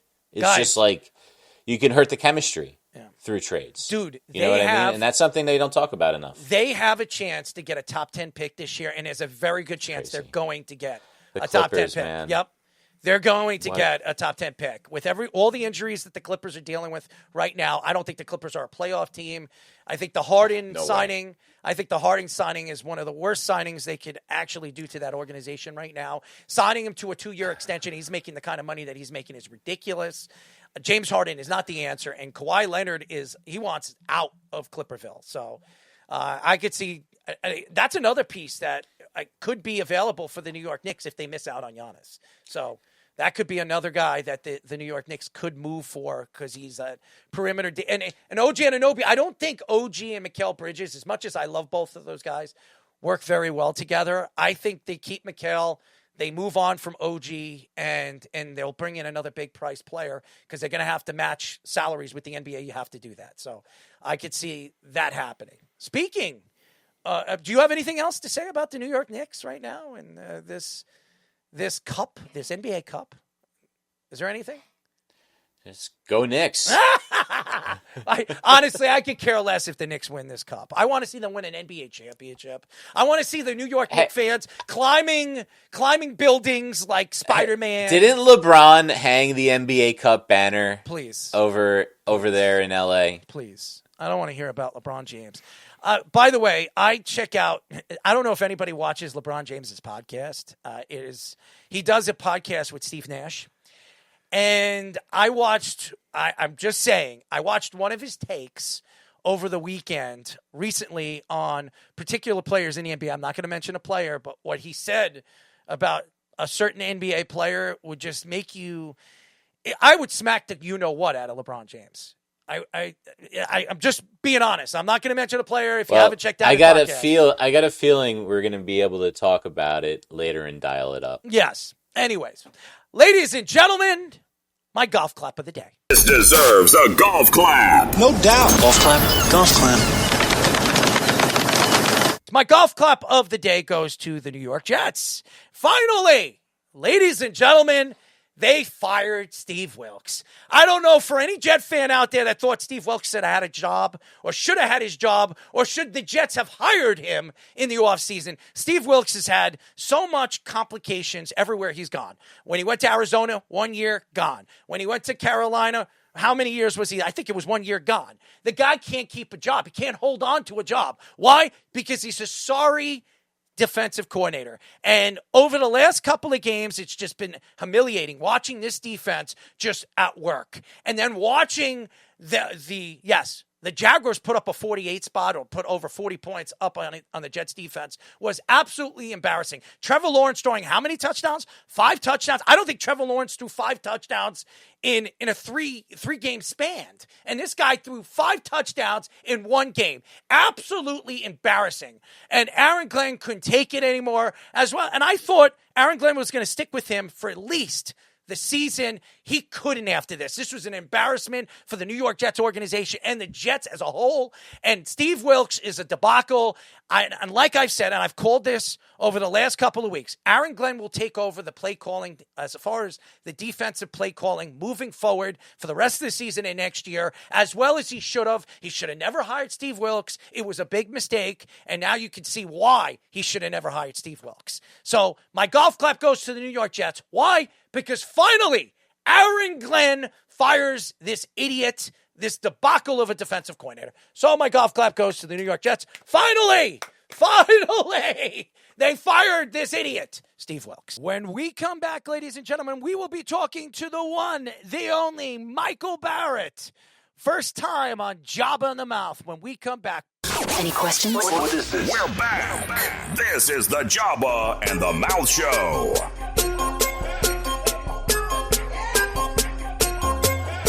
We are back, ladies and gentlemen. As you know, this is Jabba and the Mouth. You know who I am. My name is Errol Marks, my co-host, Mr. Flamethrower himself, Jabba Chamberlain, and Speedy Petey. Remember, you can go to our website at www.worldwidesportsradio.com. Check out all our shows throughout the week, including Jabba in the Mouth every single Mondays and Thursdays at 7:30 p.m. All you have to do to tune in and check out our local listings for all our shows is go to our website at www.worldwidesportsradio.com. Ladies and gentlemen, our show is brought to you by Omaha Steaks. And ladies and gentlemen, for the holidays, if you like your beef, you like your steaks, well, they're giving an extra 10% off on every single order. That is a Jabba in the Mouth fan. Well, ladies and gentlemen, if you click www.omahasteaks.com/jobinthemouth or go to our website at worldwidesportsradio.com and click the Omaha Steaks logo, ladies and gentlemen, you get 10% off of every beef steak that you absolutely adore and you love. Thick, thin, you could cut it in many different ways, up, down, square, whatever. Ladies and gentlemen, for 10% off of every single beef or steak you want, Go to Omaha Steaks, hit the Job in the Mouth link, and you will get 10% off. And now, ladies and gentlemen, he has been waiting. We're very happy to have him on. First time on Job in the Mouth. We are now talking to former Expos, Cubs, Padres, and Blue Jays catcher, Michael Barrett. Michael, what's up, buddy? Hey, nothing much. Thanks for having me on the show. I appreciate it. Absolutely, Mike. And obviously, there's a lot to get into it. And with the Expos, I mean, they're an organization that are no longer here. And the Expos had a chance to possibly win a World Series that year. They had just a tremendously talented team. Vladimir Guerrero Sr. was there. Pedro Martinez was there. I mean, you guys were absolutely loaded. I mean, could you remember that time and tell us a little bit about that particular team and how sensational that team was? In 1994, the Expos did, in fact, have the best record in baseball, and that's ultimately what led me to going in the last pick in the first round. And on that team, Larry Walker, Marquise Grissom, Kenny Hill, I mean, the list goes on. Pedro Martinez, Kurt Reeder, Felipe Alou at the helm. His son Moise is on the team. Arguably one of the best teams in baseball history, all playing together. And, you know, being from Atlanta, you know, the Atlanta Braves were all of the hype for me. And so, you know, I didn't hear much, just saw random, you know, highlights of Braves versus Expos. But, you know, when I got drafted and learned very quickly of the history of the Montreal Expos and learned of the talented team that they had and all of the players that came with that, it was a huge, huge honor. And to be able to finally get to the big leagues later on in 1998 and have the opportunity to play for Felipe Alou was just magical. It was just an unbelievable honor and blessing. You look at Netflix, and Netflix has this Expos documentary. I watched all of it. I didn't know the ins and the outs of what happened until I got a chance to really understand what was going on in the back end. They were trying to find ownership, and they didn't want to bring in an American owner, and then it was all about making sure that it stayed in Canada. And then as soon as they transitioned, there was a fight between who owns what and who's the leader of the group of ownership. When that was going on, when you saw what was going on, and the fact that they fired Philippe and all the things that transitioned after that, were you surprised that all of this just happened so fast and so quickly, where the Expos had to move all the way to Washington? Yeah, all of that was shocking to me. I watched the Netflix documentary, and you know, I had no idea that a lot of that was going on as a player. You know, they did a really good job of keeping that from us. And, you know, I don't know how else we would have been able to perform to know that all of those things were going on. You know, as a player, like I said, we were blessed to have great managers that were able to keep that from us and allow us to play and continue to focus on the field. We knew as players and being a part of the union that there was a chance that there could be contraction, that there was a chance of relocation. We had members of our team that were out on a exploration for our next site in the event that we were to relocate. But for a while there was a short window of time where we thought we were not going to have a job as members of the Montreal Expos, that our team was going to be contracted and that we didn't know what we were going to do. We did in fact go through that as players, and that was shared with us. And to put that behind us and to be able to and to try to focus was difficult at times. You know, when you're thinking about, you know, losing your job, it can be tough, you know, as you're playing. But all in all, you know, that documentary that they put on Netflix, I would say 90% of what was being said, we had no idea. Sorry. That's all right. No idea. Michael, what's up, man? What's going on? Another day in paradise in good old Nebraska. You know how that goes. I just got noticed that my son and them are coming over to play cards. So that's nice. Interesting. No, it was just it's something. Obviously, I was towards the tail end of your career, but It was funny when I was looking you up and in your career and to do what you did at the length of what you did. You faced over 700 pitchers in your career. You've had some really good numbers against some really, really good dudes. This happened to be in the Hall of Fame. Was there one dude that you, as I look at your numbers and see the success you had against certain guys, and the numbers sometimes speak for themselves, but was there one dude, and I always love this question, was there one dude that you just always felt comfortable in the box, and was there one dude where you're just like, I can't figure him out. I don't know what to do here. Like, he could throw a water and I missed it. No, that's really cool that you're able to pull those stats up. I'd love to hear more about him. I try to look up every once in a while.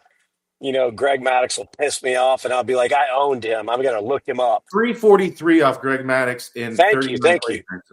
Yeah, and I would barely call that owning him because they probably were all little singles, or he would argue that 343 isn't a lot of damage there, that I probably didn't score more runs. But also, you got to give yourself credit because that was the most at-bats you had against one player. Oh, really? I had no idea. And, he always gives me a hard time that he had more stolen bases than me. So I can't really brag about too much against him. He always has something to come back at me with. But yeah, I think I was a good ball hitter. I wasn't a bad ball hitter like Vladimir. If the guy was in the zone, I was going to have a better chance of success. I really struggled with guys that were erratic or were, just kind of wild, but could find the zone occasionally, and those guys gave me fits. There were guys that absolutely owned me, and Brad Penny, for example, I have no idea why he owned me so bad. I mean, I squared balls up, but they would just go right at people, and he's probably sitting at home. I'm hoping that he's listening to this and laughing. Because, it's one of those things as a player, deep down that, when somebody just has your number. And for the longest time, Tom Glavine had me too. You were 1 for 20 off him, by the way. Off Brad Penny? Yeah. Yeah. I swear, I kid you not, I would hit line drives right at people when I did hit them hard, and I'd be like, it just wasn't meant to be. I just wasn't meant to ever get more than one hit off of Brad Penny, I guess. So you were one of the catchers that actually, I found this out, played catcher and third base. Like sometimes you see catchers in first base, but catcher and third base, a very rare combination. Like, what was that kind of adjustment like? Yeah, it was crazy. Early on, I was told, and I don't know if this is true, I was told that there were only, after 1999, now I know Brandon Inge was a great player, and he was doing the same thing in Detroit the same time I was in Montreal doing the third base catcher. But I was told in 1999 that there were only two other players in the history of the game to play third and to catch in their rookie season as much as I did, and that was Joe Torre and Bobby Cox. Wow. Now, I don't know if that's true. Now, that was 1999 when they told me that. But I always thought of myself as among a great set of cast, like a great cast of guys that had done that in the past, and thought of myself as somebody that had to do whatever he had to do to survive early on. We are talking to former Expos, Cubs, Padres, and Blue Jays catcher Michael Barrett. No, Michael, the Blue Jays have never had such an opportunity to win a World Series since I remember Joe Carter, 93, I think it was 93, 94. They had a chance this year. They were up. They were against the deferred Dodgers, and everybody thought that they were going to pull away. They have some good young pitching, and they timely hitting. Vladimir Guerrero Jr. became a superstar right in front of our eyes in the playoffs. What stood out to you from the 93, 94 World Series champion Blue Jays to this team? Do you see any comparison between both of them? Yeah, it's a great question. I fell in love. I mean, Vladdy Jr. was in our clubhouse. I mean, like, he was a part of our family. I had a chance to watch him, but as a player, it's different, right? I can look at him as a player and separate the difference between him being in our clubhouse as a family member versus a player. And I agree with you. This World Series, his showing and what he did as a player will definitely, I will never forget the mark he made this series. It's a shame that he didn't come out as the winner of that series, but in so many ways, he did an amazing job, just an amazing job. He really stood out to me as a player and as a hitter more than anything against some top-notch pitchers. That was what was most impressive, is that when everybody else had all the excuses in the world to not, be the offensive threat that they are, he showed up and just did a remarkable job. And that will always stick with me. But I'll tell you this, in addition to that, I think Schneider I think the manager Schneider did an unbelievable job all year long. I love the attention that they paid to the detail of playing the smaller game throughout the season. I love that they cut down on strikeouts as a team. I love that they made that important. I love that putting the ball in play became something of importance and that people are talking about it again. It gets me fired up as a baseball guy, that people are talking about putting the ball in play and the importance of putting the ball in play with 2 strikes. And the Blue Jays are a great example of a team that did that.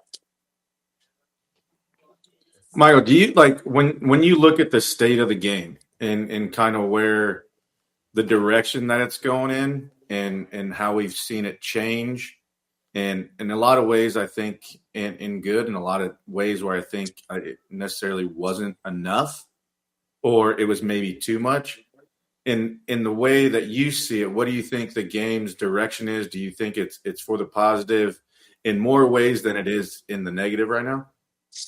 Yeah, another great question. So I have 8 kids, blended family, but I have 8 kids, and I God bless constantly, you. God bless yeah, you. thank you. I'm constantly in the schools helping with different things, and this is a real truth, okay? And baseball fans need to know this. I'm in Atlanta, just outside of Atlanta, big Braves country, right? Braves country.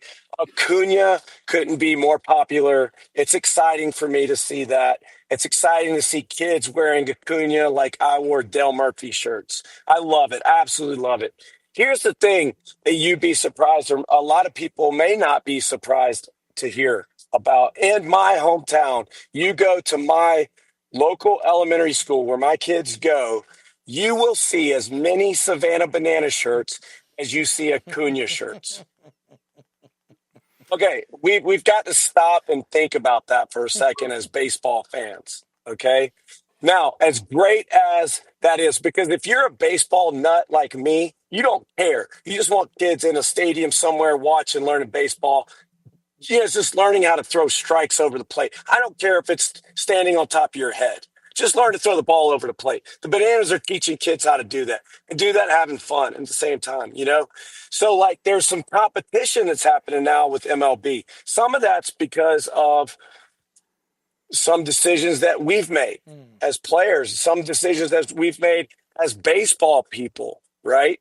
So, like, we have to live with that. And if we're not careful, we're going to lose a lot of fans. I had one last thing, and I'll let you guys take it and run with it however you want. I had a 17U baseball team that I was the head coach of a few years ago. And one day it hit me. I thought to myself, you know what? I'm just going to see what these guys do. Clearly I'm at the elementary schools, the impact that the Savannah Bananas are having. We now have more Savannah Banana shirts than we have Acuna shirts, which is unimaginable to me. But at the same time, okay, that's great, whatever. So my 17U team, I said, okay, guys, we're going to have a Savannah Banana tryout day just for fun. This was like a year and a half ago. We're going to do a Savannah Banana tryout workout. And I kid you not, when I brought that up, kids started getting dirty again. They started laying out. They started diving for balls, doing 360, doing things that I never imagined in a million years that they could ever do. And it's because of the culture that we are building, if that makes sense. It's a cultural thing, and the kids are going to gravitate toward a culture that's more fun. Why wouldn't they? So I wanted to ask about one of your teammates, a guy that was a fun personality when he was with the Yankees and the Mets, but you play with him on the Expos. That is Bartolo Colon. Do you have a good Bartolo Colon story? Oh, the best Bartolo Colon story. So Bartolo, he won 10 games in the American League and got traded to us. He was maybe 2 pitchers that have ever done that. And I had the opportunity to catch him that year, and that was amazing. We are talking to former Expos, Cubs, Padres, and Blue Jays catcher Michael Barrett. I remember Mike with the Expos. I remember him very, very well, and it's crazy because I got a chance to check out the Expos documentary on Netflix, and it's a great, very well put documentary, and you got a chance to see all the great players that played for those Expos teams. And at the Expos, if you look at where the Expos transitioned from Washington, all the players that got traded, I mean, Wetland went to the Yankees and won a World Series with the Yankees in 95, 96, when they won their first World Series title with the young Derek Jeter. Wetland was a part of that Expos team. Dawson, Pedro Martinez. I remembered all those players. And Vladimir Guerrero was the one that really stuck out to me. And Bartolo Colon was a part of that team. So Randy Johnson was on that squad. Randy Johnson was on that squad. How many Hall of Famers were a part of that Expos team? I mean, it's ridiculous. Could you imagine if those Expos teams stayed together and how many championships they would have won with all the players in the – Pedro Martinez was a baby when he at the tail end of the Expos existence. And we saw what he did with the Boston Red Sox and his achievements as one of the best power pitchers, right-handed power pitchers we've ever seen. So, by the way, he's back. We are talking to former Expos, Cubs, Padres, Blue Jays catcher Michael Barrett. Mike – You look at the league now, and we're looking at these stars. And you played for the Padres. They've got a bunch of young stars. The Cubs, who have a bunch of young stars. And then, obviously, the Blue Jays. We all know who their young stars are. Is there a particular team that you see up and coming with some of the young talent that they have? We all know the Pirates always have young talent, and they trade them away as there's one player that's not very happy over there who wants to be a Yankee. Is there a particular team right now that really stands out to you with the young talent that they have that you could see being a dynasty in the future, or a multi-championship type of team in the future? Yeah, right now, I really like what the Orioles, like I said earlier, I love what they're doing. I had a chance to meet a lot of their minor league staff a few years ago, and I just listening to what they're doing and watching some of the things, and love what the Orioles are doing. I think that they have a chance to really. I know that they kind of, I don't know, it's kind of like a flip the coin, or like 180, did a 180, kind of took a few steps back, but I think they'll turn it back around here pretty soon. I think the Polar Bear is a huge pickup. I think some of that veteran leadership for some of those young players is big. So I think watch some of those moves. You know, I think that's going to tell you what the experts are thinking. Like, you know, when Sonny Gray goes to the Red Sox, I believe that was a trade that just went through. Yep. You know, it's like they start bringing in some of these veterans that to help some of these younger players. I think those are moves that are precise, that are done precisely for the reasons that we're talking about, building dynasties. You know. Yeah, you mentioned and you mentioned the Polar Bear, and you look at the Mets, and a lot of Met fans are really upset about obviously what David Stearns has done, and the organization looked like they were up to win a championship. They spent the money for Soto. They made all these moves. Lindor's there. They have all this young or superstar talent over there, and then in the offseason, they have Edwin Diaz. They had a chance to extend him. They let him go to the Dodgers. I believe gave him at least maybe $7 or $8 million more. Maybe he stays a Met. And then they didn't really even give an offer to Pete Alonso. They let Pete Alonso practically go. They had no thought in their minds to giving Pete Alonso an extension because there was nothing there. And he goes, everybody thought he was going to get $200 million. Instead, he takes, $5-6 million more than Schwarber, and he goes over there to the Orioles to a team that actually wanted him. Are you surprised that the New York Mets and Steve Cohen, who spent over $1 billion on players, just let a homegrown player like that, of that magnitude, away, and then let Edwin Diaz, the one weakness the Dodgers have had over the last 2 seasons is relief pitching, and they let the best relief pitcher go to the Dodgers and pretty much say, here you go, Dodgers, win another one?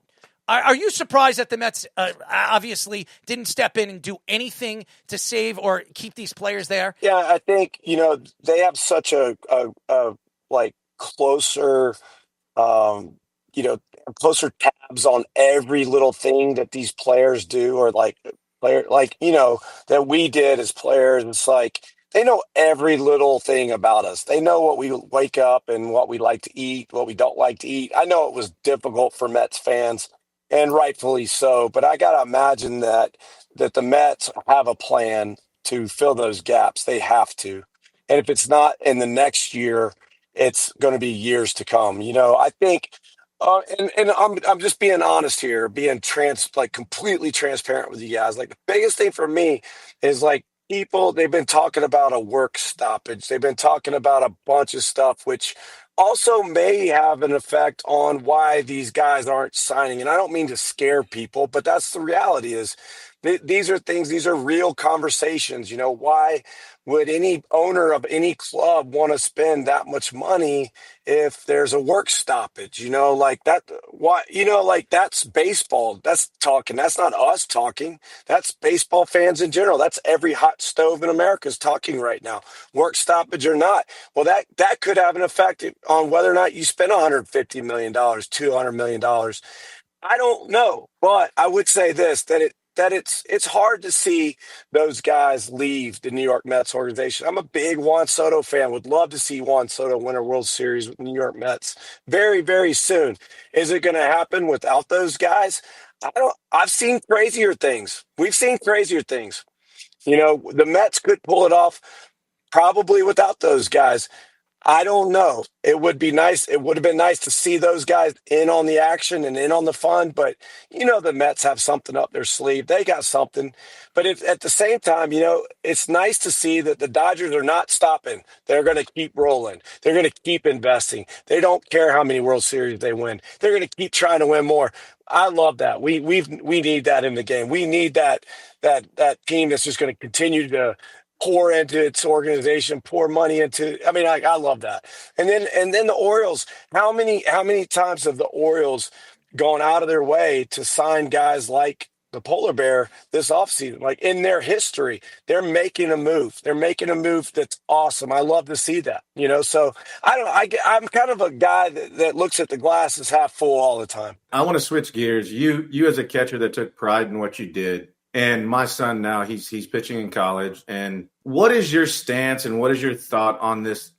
I feel like it's lazy. I understand with the one knee down and why we're seeing more pass balls as catchers in the way that like it just, for me, you're not in a more athletic stance with being down on one knee or putting. I mean, we obviously go back. We can go look at the Benito Santiagos and the Peñas of what they were and how they were different. But now it feels like that's the standard, and the old way of just catching and receiving and how they value receiving in what it is. But then I feel like there's some pitches getting taken away by just the way they're receiving the baseball, being on one leg and not being as mobile left and right. And for me as a pitcher, if I know I can't bury a 1-2 back foot slider because he can't quite get there, then I'm kind of second guessing myself in that situation when that's my bread and butter and I know I can go to it.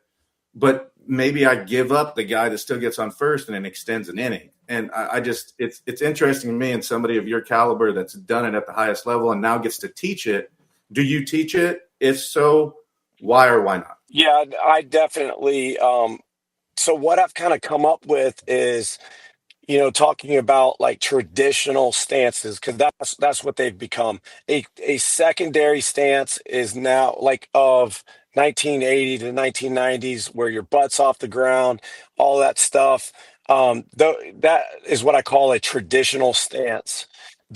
It's outdated, it's obsolete in the minds of a lot of baseball people, and it's because analytics has put such an emphasis on receiving and stealing strikes.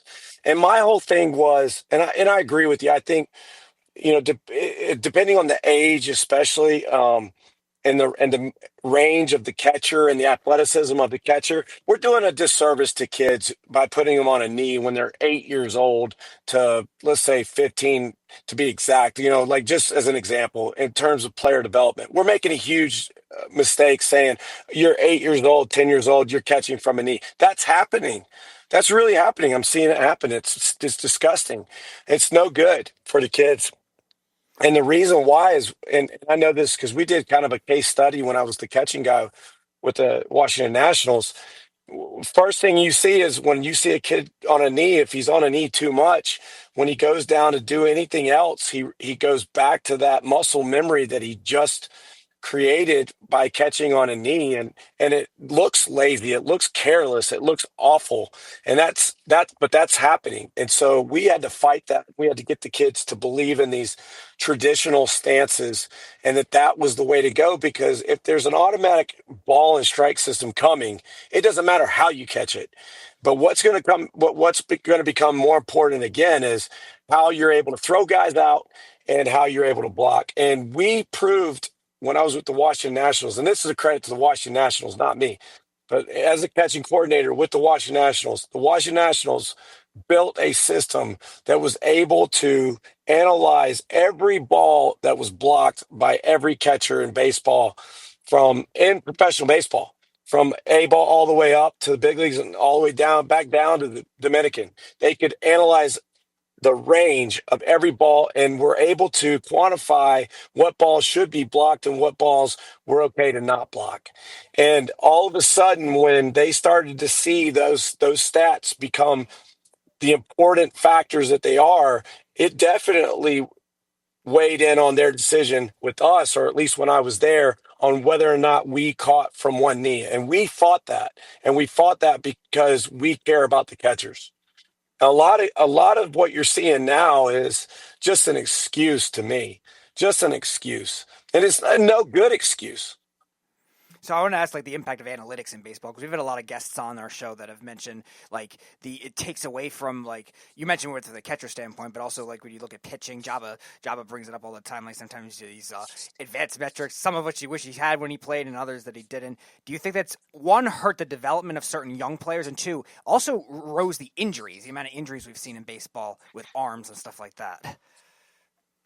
Yeah, I would go back and say this. If I had a catcher like Cal Raleigh and Cal Raleigh wanted to catch from a knee, it would be a different conversation because he's hitting 70 home runs. And we want to keep this guy in the lineup. We want him to be super efficient with all of his movements. He's going to score this team. His WAR is going to be way better. And when he catches from a knee, he recovers and he's able to catch. That's a different story, than a guy that's marginal at the plate. He his WAR's in the 2 to 3 range to a -2 to 3 range, in there, but he does a good job handling the staff. It's a different conversation for me, in terms of especially player development. But I think, along the lines of just analytics in general, I am a big fan of it, a big proponent of it. I think that it goes back though to that paralysis by overanalysis. The more information you have can be a detriment, especially to player development. I mean, some of the best players in the game, in the history of the game, were the best players in the game because they were see ball, hit ball.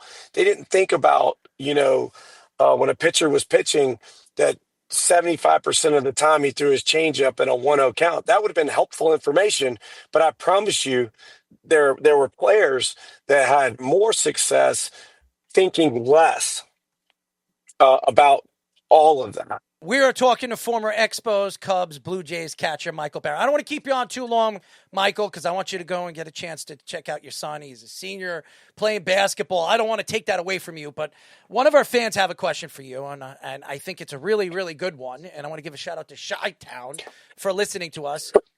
He's a big Cubs fan, and he wants to know a little bit about the Cubs and White Sox rivalry. Is his name AJ? No.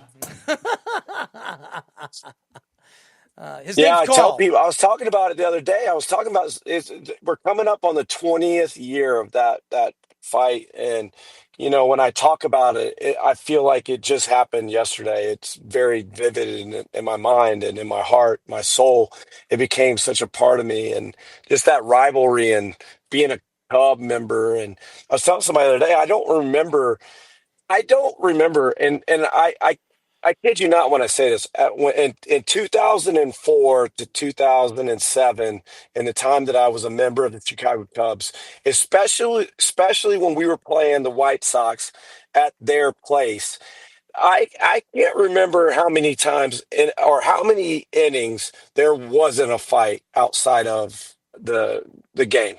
I can't remember how many times there wasn't a fight taking place, and it was the energy, it was the atmosphere. It was intense. I can't imagine playing that game or playing against AJ. And I don't think AJ, and I think AJ would say the same thing. I don't think AJ nor I could ever imagine playing in that series or playing in a game where we didn't think of knocking each other's heads off at any point in time, because that's just what it meant. That's what it meant to everybody. And if you sat in the stands for one game, you had to have seen 4 or 5 fights break out at some point, on an average. I will say this. There's one fight that really sticks out to me from all the rest, and that was the Alex Rodriguez, Pedro Martinez, the outbreak of Red Sox and Yankee fights that we've seen from the years of 2000 to 2007.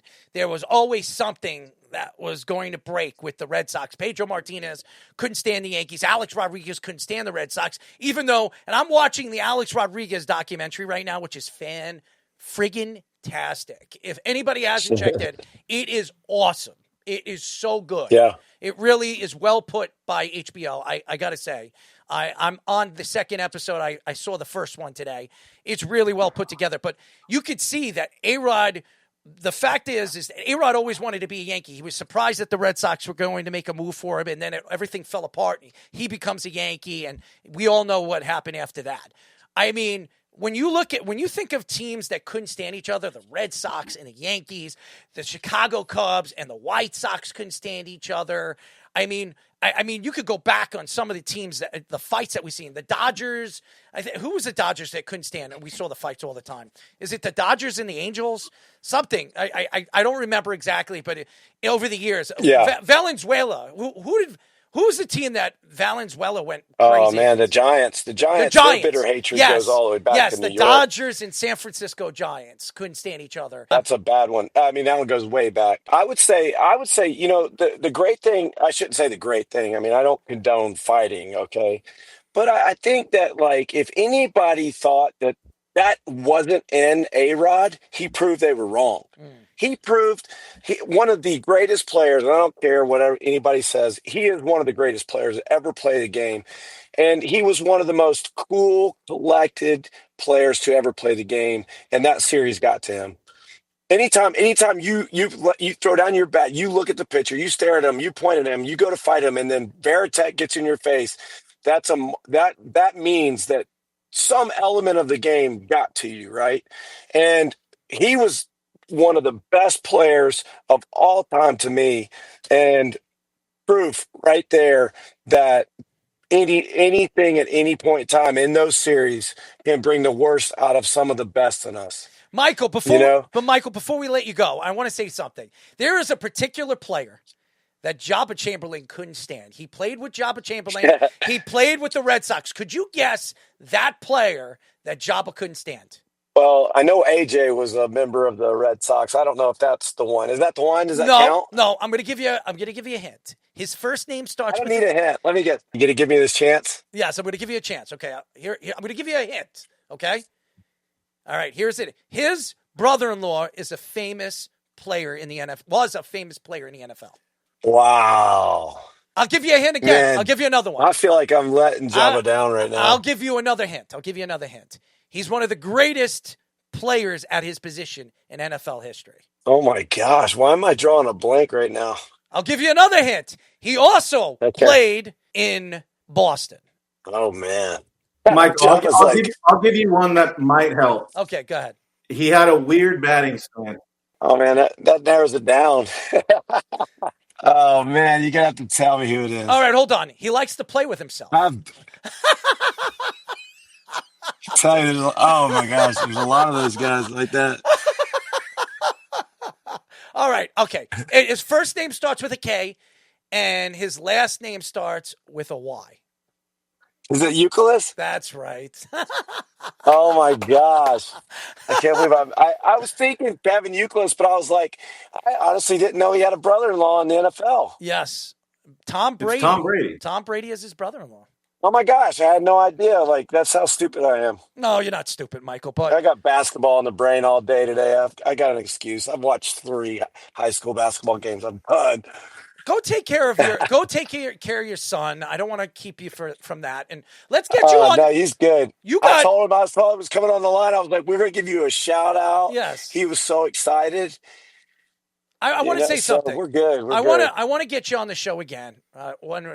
Let's get you stationed. Let's do it. And I would love to get you on the show. You have a bunch of tremendous stories. And Jabba's an ex-pitcher, and you're an ex-catcher. I'm sure you guys have, back and forth banter when it comes to, pitching styles and catching styles. And I'm sure we can get into stories that you have from all the years that you played. And by the way, I've looked at your numbers against some of the best pitchers in baseball. They are pretty ridiculous. Jabba is right. You are pretty good against some good pitchers. So I'm not going to lie. I've been looking at some of the guys that you've hit very well against. It's pretty amazing, man. But well, I appreciate it. That's very flattering, and I definitely would love to come back on, especially when you guys can see me and I'm not like the kid from Sixth Sense. Like, I see dead people. But you're great. And by the way, we really appreciate you joining us because sometimes, you have all this stuff to do. You have family and all that other stuff. The fact that you came and you did it in your car, because we're known for interviewing people in their cars. Jabba made a joke about it. Yeah. We're known on a show that it seems like we get guys and they're either at a family thing, or they're at a basketball game, football game or something, and they come on the show. But the fact that you came on the show and you gave us a really good interview, you told us a load of stories that we can use and cut up and chop up. We really appreciate it. And I'm going to have Nithin reach out to you, and I'll have Nithin give the information to Speedy, and Speedy will work out another date to get you on, and we'll talk a little bit more ball with you, and let's do it and have a lot of fun with you, man. How's that? Appreciate you guys. Thanks for having me on the show. Y'all have a wonderful night, and happy holidays and happy New Year if I don't see you. Same to you. Same to you, man. And happy Hanukkah to all the fans out there. Happy Kwanzaa. Happy Hanukkah. Yes. Merry Christmas. Happy Kwanzaa. Yes. And Merry Christmas, everything. And make sure that you keep some of that money in your pocket, if you know what I mean. So yeah.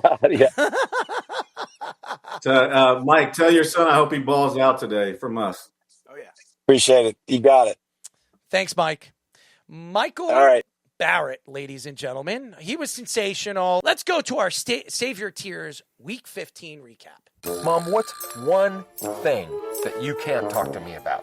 My sexual fantasies. No! No! Say you're sorry! It is not ideal, but if it's what me, it is not ideal, but if it is not ideal, but if it is what me.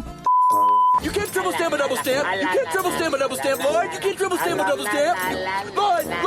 You guys! Enough! And now, it's time for Save Your Tears.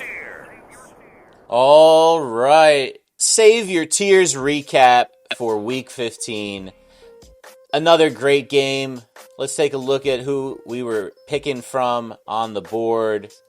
Again, it was a loaded quarterback class, but Joe Burrow scored no points in the Bengal land. What a disaster for anyone who picked him. A couple people did. Amon-Ra St. Brown had one of the best weeks of anyone ever this year. So congrats to the person who picked Amon-Ra. Jamar Chase, Puka Nacua, all stand-up performances. Gibbs was taken by a bunch of guys, didn't do much. Same thing with Derrick Henry. Tyrone Tracy, big game for the Giants. Colby Parkinson was the standout tight end this week. Mark Andrews kind of disappearing, even though $5 player. Devontae Adams got hurt. T. Higgins did not play in this game. So if you took Higgins, you got Bupkis. I actually decided to give you the other Higgins. I gave I saw Jaden Higgins was out there, so I just said, we'll give you some Higgins points. Yeah, he only got 1.4 points to help you win, Fish. Fish won? Well, against me in the playoffs. I'm talking about this. What are you talking about? Speedy's just jealous that I'm moving on to the next round in our show league playoffs to face Errol. By the way, in a rematch of an early season. That went over like a drubbing fart that church. I took. All right, let's see who the winner was this time. And the winner is, yes, once again, Speedy. Petey is our champion, 108.2, the highest point total, I believe, this season or close to it. Big games from Parkinson. Jameson Williams had a monster game. Everyone did in that game. Puka Nacua. Not much out of Lamar, but, there really wasn't much to compete with at the quarterback position. Jackson Dart had a good game, fantasy-wise. Seems to always do that. That's something to think about going into next year's drafts, everybody. Jared Goff was the leading point getter there. I don't know. But Nathan... Let me know. You mentioned Jackson Dart, but I'm going to tell you guys, all the fans out there, Nathan, shut off whatever's behind you because there's a big sound in the back. I will say this, and I went back and I said it again. I'll say it again like the beginning of the show. Don't be surprised if the Giants just sitting there. Errol, we're going to literally do a segment all about that next. Let's go. All right, let's spit it out. Let's stay away from that. Let's spit it out. Dart's having a good one. I got third place because I took Dart. And I got second. Wonderful. And you got second place with Amon-Ra St. Brown and Jamar Chase leading the way. So this is how it goes. Let's get the compliments out, starting with Tommy Poops. Wow, I did pathetic. Wow, just straight up 50. But I had to take a shit. All right, basically, Speedy, man. I remember. I'm not giving it any compliments today because he knows why. I'm not giving him any compliments today. So, all right, Speedy, I was in somewhat of a pedestal, being top 3 back-to-back weeks, pretty often, honestly. But Speedy, you are the man, and you are the one that does not. You are the constant does not deter from the top 3. You're either 1 or 2, mostly 1 as of recent weeks. So, yeah, good job, Speedy. All right, Nith, you're up next. All right, what's up, everyone? But Speedy, congrats on another. Okay, Java's. But Speedy, congrats on another win. As always, you're a great producer. You do a great job on everything what you do. Maybe you make some mistakes, but you're still good. You're amazing. You're the best. Keep it up, Speedy. Great working with you. So that's it. All right, Jabba.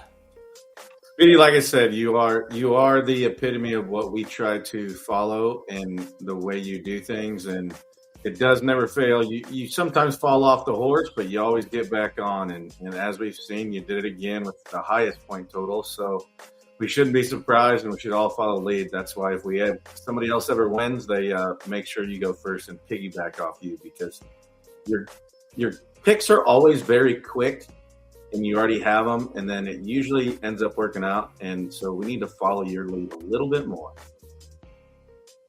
All right. I am next on this one. Speedy, professionally, I work with special needs students in high school setting. And very often, through no fault of effort, we make mistakes. You don't make mistakes on Save Your Tears. I think you're all but clinching it this week. If you can get one more point, I think you have it clinched, unless Nathan can make a comeback in the last couple of weeks. But you do a great job with all the stuff on the show. It's just sometimes we make mistakes. We just got to move forwards, fix them, make sure we don't make the same mistakes over and over and over again, and just get better. And I know you can do that, and that's what really the message is. Just try to get better every day. You're already at the top of your game on Save Your Tears stuff. On Saturday night, Indiana quarterback Fernando Mendoza won the 2025 Heisman Trophy, which, by the way, I was there. The first Indiana player to ever win the nation's top prize in college football. Mendoza also became the first Cuban American to win the Heisman, and just the third player of Latin American descent to win after Jim Plunkett and Bryce Young. Oh, what a couple over there. Mendoza won in a blowout with 2,362 total points and 643 first-place votes. Almost 1,000 more points and over 400 more first-place votes than the second-place finisher Vanderbilt quarterback Diego Pavia, who, by the way, was bitching and moaning. Pavia finished in second with Notre Dame running back Jeremiah Love in third, and Ohio State quarterback Julian Sayin in fourth. Pavia had now deleted his Instagram story that said, F all the voters, but then apologized the next day saying he didn't handle his emotions well and he should be honored being named as a finalist. Mendoza has also won the Davey O'Brien Most Outstanding Quarterback Award, the Maxwell Award for Most Outstanding Player, and the Associate Press Player of the Year. Mendoza had 2,980 passing yards and a college football best 33 passing touchdowns, while also adding 240 rushing yards and 6 rushing touchdowns. Who, by the way, everybody says he's a pocket present quarterback. He is not even a mobile quarterback, but when you look at those numbers, I don't think you could really attack that he has some mobility. I was there, and I put out a story on the Worldwide Sports Radio Network. I put it very well put together. I mean, Fish reached out to me and said this is one of my best stories because I was there, and I can kind of give you the feedback on everything that happened during the media session and the award show. So it was fun being a part of that, and it's also fun to be a part of it because Mendoza, a lot of the media people that were there really believe that Mendoza could be a Giant or a Jet. Now, I know a lot of Giant fans sitting there saying, we got Jackson Dart, why do we need Fernando Mendoza? Well, there's a lot of reasons why I think Fernando Mendoza would be a great fit for the Giants, as well as an outstanding fit for the New York Jets. He's very good when it comes to the media. He understands how to speak. He understands the type of player he can be here in New York. Even winning the award, ladies and gentlemen, he went out and celebrated it in front of all the New York fans at Times Square. I've never, and I've been to, this is the second award, but I've never heard a player go out with the trophy and go into Times Square and celebrate it with all the fans out there.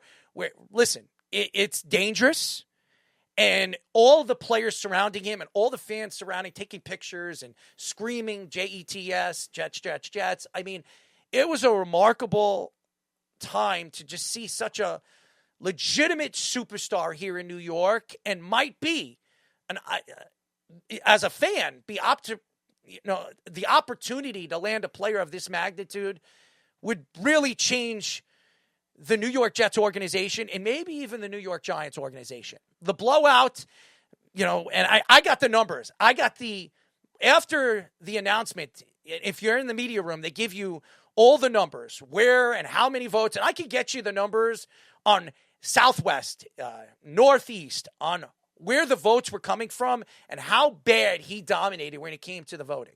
And he just absolutely dominated when he was, Vegas said he was a minus 2,000 or 2,100 before the award show.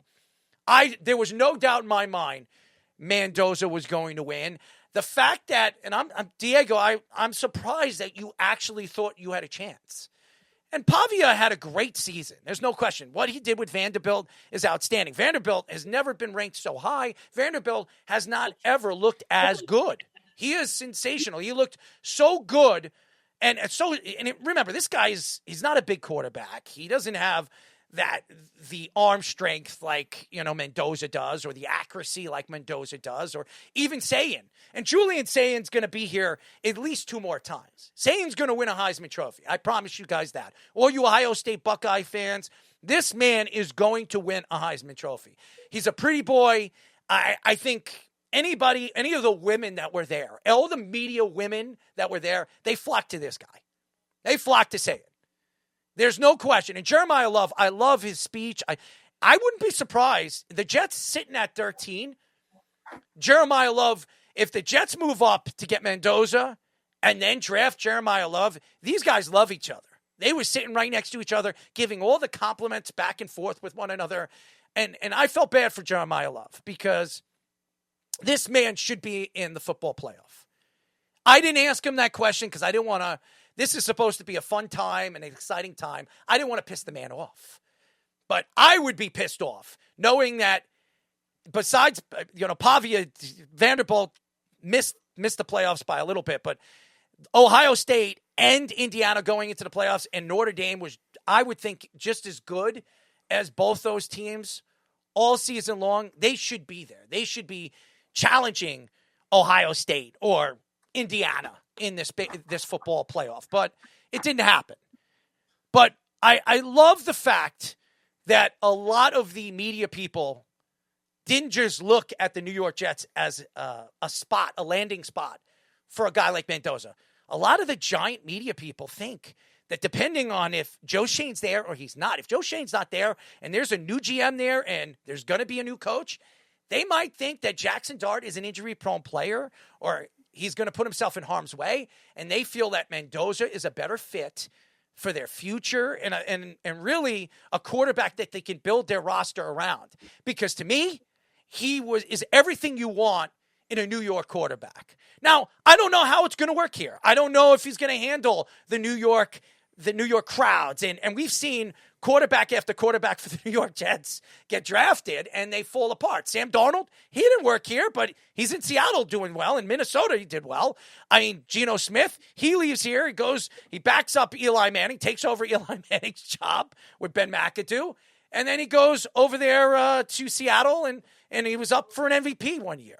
So, I mean, Geno Smith developed after the fact. Mark Sanchez, he had 2 good years with the Jets, and then he's the butt fumble is what everybody remembers him from. Christian Hackenberg, a bust. Brownie Nagel, a bust. I could go on and on and on. So, but I never saw the personality this kid holds, the crying, the electrifying personality he is with his fan base and his friends. Everybody, I don't know if anybody understands this. Every single one of his teammates showed up to this award show. And when they were into the media room, and Nathan, I want you to, I don't know there's a sound. Oh, it's not Nathan, but when the award show was unique because after that, they came in 10 minutes before Mendoza came in. And I knew that as soon as Mendoza walked into that double door, these guys were going to go nuts. And when he walked through the door, they went crazy. They picked him up. Honestly, anybody seen the movie Rudy? If anybody's seen the movie Rudy, he's, to me, and Joe Montana said this never happened, by the way. And if anybody seen the 49ers documentary, Joe Montana said that Rudy was never carried off the field. And he was, so I don't know if it's true or not, but Joe Montana said it's not. But if you watch the movie, Rudy Rudiger gets carried off the field, and that's the way all the fans going crazy. This man got practically picked up by his offensive line. And this guy is not a small man. He's 6'3", 6'4". He's a big man. And these guys had him off the ground, and they were going crazy. His offensive line, his two tackles, had him up in the air, and they were like lifting him up like he was at a bar mitzvah. Okay? It was unbelievable. It was fun to watch. And I'm going to tell you guys this one time and one time only. No matter where this guy goes, Las Vegas, the Giants, the Saints, anywhere this guy goes, this guy is a superstar. He is the closest thing to me to Joe Burrow. He's got that ice feeling. You know how they called Matty Ice when the big times, when the important times in a game happens, he makes the biggest plays. This guy doesn't have to put up 200, 300 yards. This guy can throw 150 yards in a game, and at the end of the game, when he needs to make a play, this guy makes the play. He makes the right play. His coach was there. His coach spoke, and the media asked him and said, what makes this kid different from all the rest? What do you see in this kid that you don't see in other quarterbacks that you've seen that have won this award? And he says, this guy, no matter how big the game is, how much time is left on the clock, when a play needs to happen, this guy finds a way to make the plays. And that, to me, is a sign of a superstar and a franchise quarterback. That's what he said, and I believe it. There was nothing I saw in this guy. So kind, collective. He spoke to the media so very well. I was up in front with him. And every question I asked him, I said, my big question to him was, if you were recruiting, if your coach asked you to help recruit one of the biggest prospects or one of the biggest quarterback prospects in the country for IU, how would you go upon reaching out to this kid and pitching IU and their program to this kid? And he said, the proof's in the pudding. Anybody that's seen me play college football, anybody see me when I came from the portal, and anybody see me as a developmental quarterback when I came from where I came to Indiana, you would know that I am not the same quarterback I was when I came to Indiana. And you look at the player I've become. And he says, this is a family here. And he says, nobody's bigger than the other player. And he said, this Heisman Trophy that I won today is not because of me. It's because everybody, my teammates, my coaches, everybody around me helped me get to this spot. And that's why I'm here today. And he started to cry. And I felt it. You know when you feel it from somebody, when you feel somebody cry and you felt it? I felt it from him. He's sincere. He's powerful. He's everything you want. I'm telling you, Giant fans, and I'm going to tell you this is from my heart. If the Giants pass up on this kid and trade out of this pick, they're making a big mistake. Big mistake. As much as I like Jackson Dart, if the Giants are drafting at 1, I trade Jackson Dart and I'm drafting this kid. You can book it. I'm telling you right now, this kid is the real deal. I really do believe it. I was wrong about Zach Wilson, but I've been right about quarterbacks. I've been right about players. I'm right about this. I fought with Jeff on the phone the other day, and he says, this kid, you don't know what this kid's going to be. I don't think this kid's going to be any good. And I said, you're wrong. This kid is a star. This kid is a star in the making, and I believe he's going to be a star in this league. Giant fans, I'm telling you, Speedy, you're a Giant fan. You're a Giant fan. Fish, you're a Giant fan. You pass up on this kid, you're making the biggest mistake of your organization as a Giant fan. And I'm telling you right now, he's the best fit for any of these teams. Anywhere he goes, he will be a star. Yeah, it's interesting when you look at all the flashy Heisman winners we've had over the years. And Fernando Mendoza, like kind of a breath of fresh air, is kind of the opposite. Very humble. Like you said, he came from Cal. He came from Cal Berkeley. That's an academic school that they've really fallen off as a football program. They fired their coach this year when he was actually going to be in a bowl game. So just shows you where they're going. But Mendoza led a team in a very difficult Big Ten East and did it with expectations of, oh, wait, when's this team going to drop off? I even picked it last week that Alabama or Oklahoma would upset them. I still don't know, but they're very new all at once. But that doesn't take away from the adversity that somebody like Mendoza really has brought to a team in Indiana that's been more known as a basketball program, a basketball state for a while. And everyone there really rallied around him and rallied around that kind of just mindset that both he has and Cignetti has coming over for him as a coach with JMU.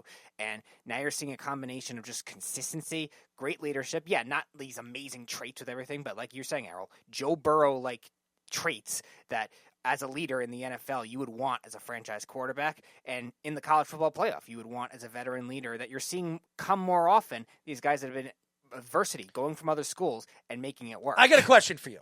Yeah. The Giants drafting at 1.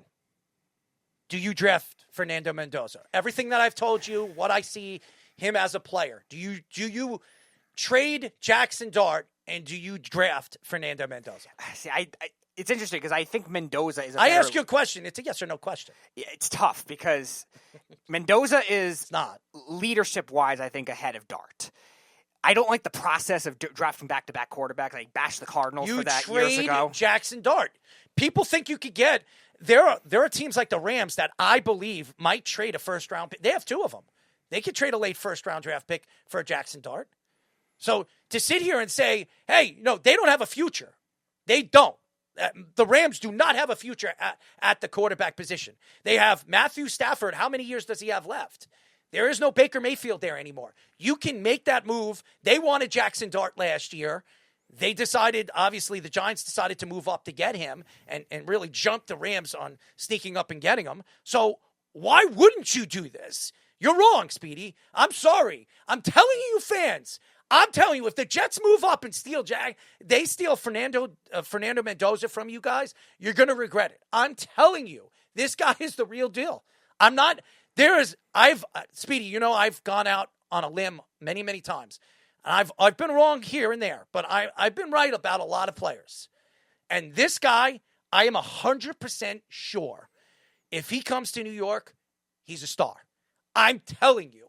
The Jets are looking for a guy they can build their franchise around. This is the guy. This is the guy. Quiet. He's an assassin. He knows how to speak to the media. He is perfect. Perfect. And he's got the biggest hands I've ever seen. Okay? Yeah, you don't have to worry about like, Kenny Pickett Speed, hands. no, I get where Speedy's coming from on the back, like the back-to-back of, obviously they took Jackson Dart for a reason in the way they did it. And I agree kind of with what Speedy's saying too, because do you really know what Jackson Dart's going to be? And you do that back to back. Obviously, you've kind of gotten a more, I guess, personal feel of kind of what Mendoza can do. Obviously, us in the Big Ten we kind of knew it because we see it a little bit different. And obviously, we didn't play him this year, but I think it's tough to look at it either way because it's like you don't want to pass up on a talent like that, but even as you say it, the way that he conducts himself in that manner is completely different than when you actually put him in and see failure at that stage, right? And I just don't – for me, it's like you take the best you can, but also what's best for your team. And if you haven't really seen what Jackson Dart can be, I think it's really – it's a tough decision to be made. I think they're going to be okay either way. It's going to be interesting to see how it falls or if they do move up or whoever moves up and how we've always talked about how the draft's a crapshoot anyways because you don't really know. I think from what I've seen watching him and obviously being a Big Ten guy myself, I think he has all the attributes to be great and he went out and proved it. And from what we see from afar – and how he handled himself and the way he did things, on and off the field, I think it's a great addition to any team that's going to get him. Where will he fall? It is going to be the loaded question that everybody's going to talk about. I'm going to say this, and I keep hearing about, well, they still have Jackson Dart.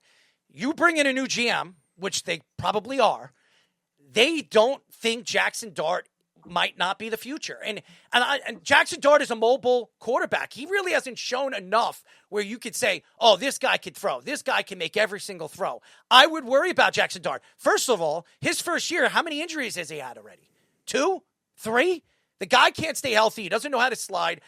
We've seen this with Mark Sanchez when he was a Jet. I would worry about Jackson Dart. This guy, he's an assassin. The way he plays and the way he nitpicks, guys, I want to tell you guys something funny. So, when you go out, when we were there at the Heisman Awards, they gave you a book, and they give you a Heisman with the Heisman trophy on the book, so you can take notes. Well, he had one. All the guys had one. So he was writing in the book because I guess he was taking down notes. To me, he's OCD. So when he put the book down, when he was doing the interview with the media, so they split up the guys in 4s. So you could go to either him, Jeremiah, you can go to Sayin, you can go to Pavia, you can go to any one of them. I choose Mendoza because I knew he was going to win. And he was set up right behind me where I was sitting in the media room. So when I was there, when he sat down, the first thing he did was put the book right in front of him, placed it, and kept moving it around. And when you watch somebody do something like that, you can see that the guy on every single particular thing that he was doing, he was pulling his pants down from his socks. He's a perfectionist. And I'll tell you guys this. Has anybody seen Joe Burrow? Has anybody watched the Netflix Quarterback 5, what they call that Netflix show? It's crazy because Joe Burrow is an OCD perfectionist. And when you watch quarterbacks do these kind of things and you watch how they tally things and they look at numbers and statistics, he's that kind of guy. And I'm telling you, there's just something about him that caught my eye that I think I'm going all out. If I'm the Jets right now, I'm going all out to get him. I'm making that move. I looked at the numbers. If the Jets are drafting at 5, all they have to give up is next year's first to get to 3,000 points, because you need to get to 3,000 points. You can give up a second this year and a 5th next year, and that'll get the deal done to move up from 5 5-1. If they start at 2 or 3, they would only have to give up a 1 next year and maybe a 2 this year to get somebody like to move up and get Mendoza. So I think that's if I'm the Jets, I'm making that move. I know I wrote a story about Joe Burrow that he could be available. I'm not taking a chance with Joe Burrow because he's an injury-prone player. This guy plays hurt. This guy, it goes out there week by week and just astounds you on the way he plays over there in Indiana, and just an absolutely amazing personality. I'm telling you right now, slam dunk, guys. NFL Network's Ian Rappaport reports that Micah Parsons suffered a torn ACL in the Packers' 34-26 loss to the Broncos. Rappaport added that the Parsons surgery will require him to miss at least 9 months, meaning he will miss some or maybe perhaps many regular season games in 2026. Parsons suffered a non-contact injury to his left knee while rushing the quarterback and went down, immediately grabbing his knee. At the time of the injury, Parsons was third in the NFL with 79 total pressures and tied for third in the NFL with 12.5 sacks. He was rated as the second best edge rusher in football behind Myles Garrett before the injury, with defensive tackle Devontae Wyatt also out for the year. Rashawn Gary is the only other player who has more than 2 sacks this season. The Packers defense, with the addition of Parsons this year, has been a top 10 in both yards, points allowed per game. Parsons' new 4-year, $186 million contract will begin next season, coming off an ACL injury. The Packers are sitting at 9-4-1 in second place behind the Chicago Bears, holding on to the last playoff spot in the NFC, ahead of the 8-6 Detroit Lions and 7-7 Carolina Panthers, with 3 games left of the regular season. Losing Micah Parsons is absolutely going to be hurtful, and it might affect them sneaking into the playoffs. But the way Jordan Love has played over the last couple weeks, and having Reed come back, and the way Christian Watson's playing, and Jacobs, I think this team has enough offense to drive them into the playoffs. Now, the defensive side of the ball, you're right. Losing a guy like Devontae Wyatt and losing a guy like Micah Parsons to that defense, which has been an elite defense all season long, yes, it hurts you. But this is a defense that played very well last year. Wasn't this the defense that went to an NFC title game last year? Didn't they go to an NFC title game last year? Or not the NFC title game. They went to the semis where they lost against the 49ers, right? Eagles. They lost against the Eagles. I'm trying to remember because over the last couple of years, Jordan Love has looked pretty good in the playoffs and looked very good in the second half. So I'm trying to remember what year Jordan Love really made that run. But Jordan Love in the second half of the season, the last 2 years, has been pretty good. And I think Jordan Love is playing the best football of the season right now. Now, the question is, are they going to be able to stop some of these offensive teams? If the Buccaneers sneak in and they're matched up against the Buccaneers, are they going to be able to play the Buccaneers? Especially if the Buccaneers are the home team.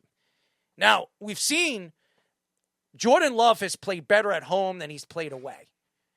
And Jordan Love, and I'll say this again, I think the Bears are going to win out the NFC North. I think they're going to win. So I don't think there's any question that, and the Packers already beat the Bears, but the Bears have a chance now to beat the Packers. Now without Micah Parsons, this could be a different defense that they played. And Micah Parsons played very well against the Bears. So losing a player of this magnitude absolutely affects the way they're going to play defense. But I think that what we've seen over the last couple of years is what this offense could do. And the way Christian Watson is playing right now as a number one, and Jaden Reed coming back, and the way they can spread out the ball, I think they can absolutely sneak into the playoffs and make noise. Losing a player that you're paying 4 years, $186 million to, and losing him for practically the whole season next year, it hurts. It hurts. And you put a lot of money into this. What are you doing in the offseason? Do you have enough money to add some defensive help?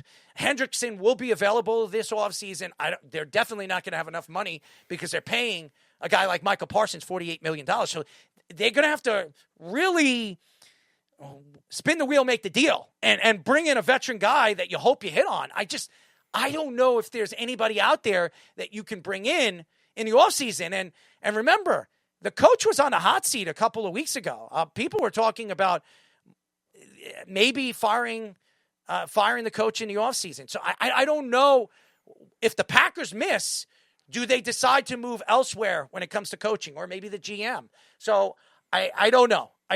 They put a lot of eggs in Micah Parsons' pot, put a lot of eggs in his basket. And now that Micah Parsons is out for the rest of the season and he's not going to make noise in the playoffs. And I told you guys, Micah Parsons is a great regular season player. He has not been a performing player in the playoffs. I wanted to see with this defense and this team, can he make noise in the playoffs for the first time in his career? And we're not going to see it for another year. We might not see it for another 2 years. So it's alarming to me when you put a lot of money into a 26-year-old now that has torn his ACL, and it might not be the same player coming back from an injury like this. No, and I worry about the long term more than I do with the short term, like you were mentioning. They were -7 under the cap when they first traded for Parsons, so they really had to manipulate everything even just to get him there, because Micah Parsons mentioned, they were talking about with the trade, he mentioned, I would definitely want to go there, I definitely want to sign there to become the highest paid defensive player in NFL history. And that's where, like you said, maybe there's some pressure on the GM to try to be creative with that kind of thing. If they can't figure out, get better supporting cast around that defense without him, that's already pretty injury prone as it is, how are they going to base on it long term? Now, in the short term, yeah, it might have been hard for them to win in the playoffs anyway, with the Rams and the Seahawks having really good offensive lines. Like, those are probably the two best teams in the NFC. Now, again, if they beat the Bears, they still have a shot to win the division because they have the head-to-head tiebreaker. But even so, like, is that really going to be judging as, are we going to be a real Super Bowl threat? Everyone was jumping the Packers as being one of the big Super Bowl threats last year. I think a lot of people, like them and the Eagles, like two best teams in the NFC at the beginning of the year. That offense is a Super Bowl threat. And they're going to have to put up a lot of points. There's no question they're going to have to. But to say that they can't win without Micah Parsons and even Wyatt, that's crazy. They can. They're going to have to dial it up. They're going to, by the way, dial up, I could have used that. You're going to have to dial it up and put the right, I think the right nickel out there, the right dime, play the right percentages out there defensively. Their secondary is still fairly good, and they've played very well. And again, the Legion of Boom, if you remember those Seattle defenses, they had a pretty good front seven, but they weren't elite. They were good. It was their secondary which was elite. And right now, if you look at the Packers and where they're ranked as far as their secondary is concerned, they're in the top 10. So to say that they can't win with this defense, absolutely could. And they got a great running game. It's all about running the ball, controlling the clock, and does your quarterback show up in the big game? And Jordan Love, for the last 2 years, has shown up in the playoffs. Yep. Like the game you were mentioning with the 49ers, too, his first year as a starter. Yeah. He played well in that game up until the third quarter. He just had one bad quarter, but they outplayed the 49ers. They probably That was 2 years ago. Yeah, you're right. They probably should have won that game because there was that really bad call that went the Niners' way, and I think it was a fourth down or something that the Packers could They beat the 49ers that year.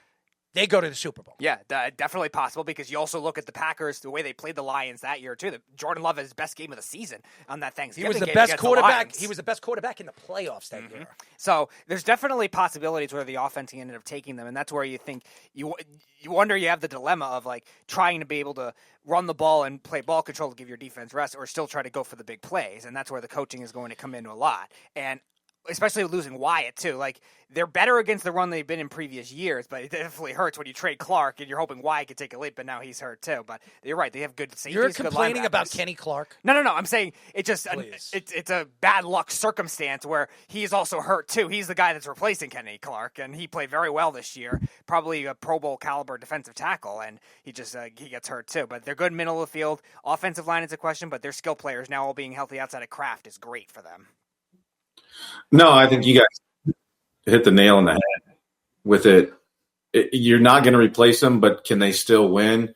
But I think, Errol, you're right. They'll have to get a little bit more creative on how they go about it, because obviously having a threat like that and having, your 1B player obviously being hurt, well, I think it's just they're going to have to move and shake a little bit more than they would have to at the point of having those guys. But like you said, they've done it already, and then adding him obviously was a huge component, but they're just going to have to be more creative on how they do it. But I mean, obviously with what they have, they've proven that they can do it. It's just, how are they going to maneuver around it, and what packages are they going to put together for them to see how far they can get? Are they going to get to where they want to get? Probably not, but I think they're still going to be competitive. Oh, I think they can. As a matter of fact, I wouldn't be surprised if the Packers make a run. Everybody is quoting what the coach has said after Micah Parsons goes down, and I don't know if anybody watched the media in the press conference. It was like somebody died in the room. It was like, oh, the season's over. We're not making the playoffs. Like, come on, guys. This is still a quality team. This is still a good quarterback. This is still a team that can put up points. This is still a team that's quite capable, especially the way the Packers have played over the last 2 years in the second half of the season, to make a run in the playoffs. Jordan Love has been very good in the playoffs, really, since he started 2 years ago. I absolutely believe with the running game they have with Jacobs and the ability they have with Christian Watson.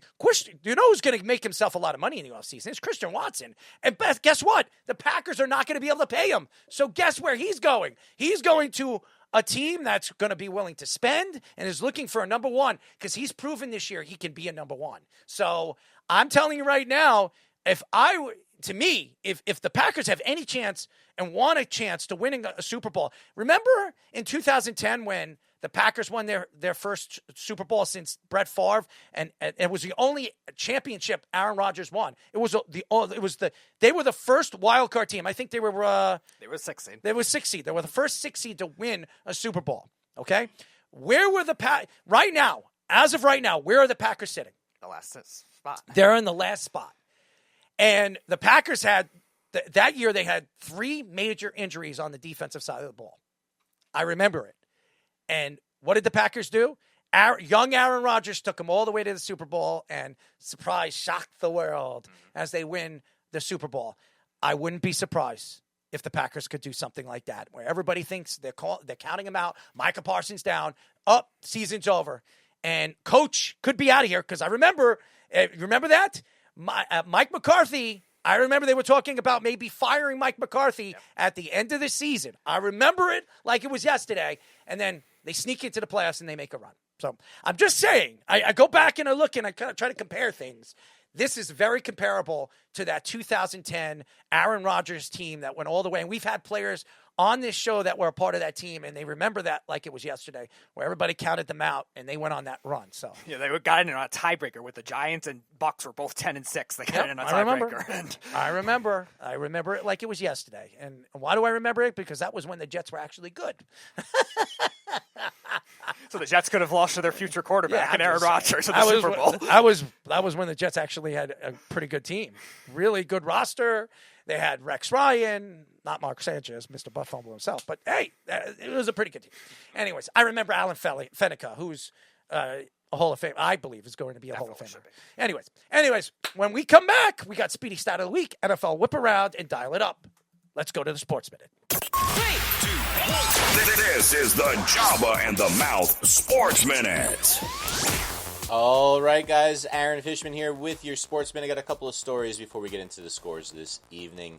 In a blockbuster early season trade, the Minnesota Wild have acquired star defenseman Quinn Hughes from the Vancouver Canucks for a massive haul of young NHL talent and first-round pick added onto it. The Wild acquired Hughes for defenseman Zeev Buium, center Marco Rossi, winger Liam Ogren, and a first-round pick. All 3 of them were first-round picks of the Wild. Including the top player in the trade is Mr. Zeev over here at 20 years old, will likely step in for Hughes on the power play at first for Vancouver. But he's under contract for this year and next year, likely to be extended by the Wild after trading away so many assets. Vancouver is in dead last in the Pacific, although they shut out the Rangers tonight, we'll talk about that in a second, and decided that they were not likely to retain Hughes as their window is compete is unlikely to be open before he is due for a mega contract. Hughes, who was the captain of the Canucks before the trade, has 3 goals and 21 assists on the year with a -10 rating. Hughes also had plenty of suitors around the league, including New Jersey Devils, where his brothers Luke and Jack play, and the Rangers, who reportedly just fell short of the Wild's offer. Hughes joins a Wild team going for it after signing Kirill Kaprizov to the richest contract in team history this offseason. They are currently 3rd in points in the Western Conference and are looking for their first ever Stanley Cup since the team began in 2000 and 2001. And another story we got was a news that might have surprised some people at the beginning of the college football season, myself included, but is surprising nobody today. Texas quarterback Arch Manning has announced he will return to the University of Texas for the 2026 college football season. Once thought of as a possible high draft pick this year, his first year eligible, due to his pedigree with his NFL grandfather Archie and his uncles Peyton and Eli, the season didn't start so well for Manning, who struggled early on, especially in the season opening loss to Ohio State's #1 defense in the NCAA. Manning has gone 227 of 370 for 2,942 yards, 24 touchdowns, and 7 picks. But only 2 of those picks have come in the last 7 games, where he has been much better. He also has 8 rushing touchdowns and has played far better speed than his famous uncles, more like his grandfather. Arch's dad, Cooper Manning, texted ESPN's Dave Wilson Monday, informing the world of Arch's return to the DKR to lead Longhorn Nation next year. Before making the decision, Texas head coach Steve Sarkisian told reporters he's a young man who's gotten better as the season's gone on, and not only physically but mentally, maturity-wise. I would think he's going to want another year of that growth to put himself in position for hopefully a long career in the NFL, and he's got some unfinished business of what he came here to do and what he came here to accomplish. We had a really good football season. We left some meat on the bone with an opportunity to be SEC champs, national champs, and so ultimately for him, I think the competitor in him is going to say, man, I would like another crack at trying to do those things. Looks like Sark and Arch will run it back and see if Texas can get its first SEC championship since joining the conference before the 2024 season. We are streaming live on TikTok, Instagram, and YouTube on our Jabba in the Mouth handle, on Facebook under the Worldwide Sports Radio Network handle, and on Twitter under our host handle at ErrolMarks34. Keep downloading on Apple Podcasts and watch us both there and on Spotify. Now in video. Make sure you like and subscribe all our shorts, reels, TikToks, and longer videos you see from us throughout the week. Now back to Errol, Jabba, and Speedy for our next segment on Jabba and the Mouth. Any questions? What is this? We're back. This is the Jabba and the Mouth Show. Finkel is Einhorn. I farted. Glory hole. Lick it and stick it. I want her melons. Butt plug. Butt plug. Yes, ladies and gentlemen, we are back. You're listening to Jabba and the Mouth. Yes, you know who I am. I don't have to mention myself, but I guess if you don't know who I am, my name is Errol Marks. They call me the Mouth, and my co-host, Jabba Chamberlain, Mr. Flamethrower himself, and Speedy Petey. Go to our website at www.worldwidesportsradio.com. Check out all our shows throughout the week, including Jabba in the Mouth, every single Mondays and now Thursdays at 7:30 p.m. All you have to do to tune in and check out our local listings for all our shows is go to our website at www.worldwidesportsradio.com. We've had a lot of complications, but it's been a pretty good one. I'm not going to lie to you guys. We had a lot of good content. I hope everybody's enjoying it. And, and thank you to Michael Barrett for joining us. He was sensational, and I know he was going in and out, but he gave us some really good takes and definitely a lot of material we can cut. And now, ladies and gentlemen, we call this, hopefully, there's no cutting on this one, Speedy's Stat of the Week. The Speedy. Well, you may run like Maze, but you hit like Stat of the Week. Butt plug. So we just praised Jordan Love in the last segment. Let's go to the quarterback of his rival team for the Stat of the Week, and that's Caleb Williams. So Caleb Williams has the fewest interceptions among any quarterback in their first 1,000 passing attempts in their career. Told you. Breaking the record of, wait for it, Jacoby Brissett. Okay. Only 12 interceptions, Brissett had 14. I'm going to say this. I love the fact after the game, Caleb Williams went to Myles Garrett, walked up to him and just wanted he just wanted Myles Garrett's praise. And you could see how gracious he is to some of the great players in the league. I don't know if he'll do that to anybody, but you could see that maybe Caleb Williams is growing up.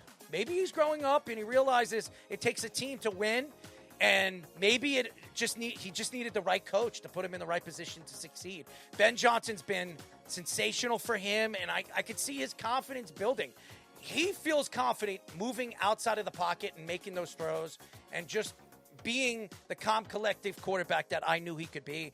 I love Caleb Williams. I think Caleb Williams is going to be a star in this league for many, many years to come. Talk about a team that's also missed a lot with injuries. So 100%. And the Bears are just winning and showing you why.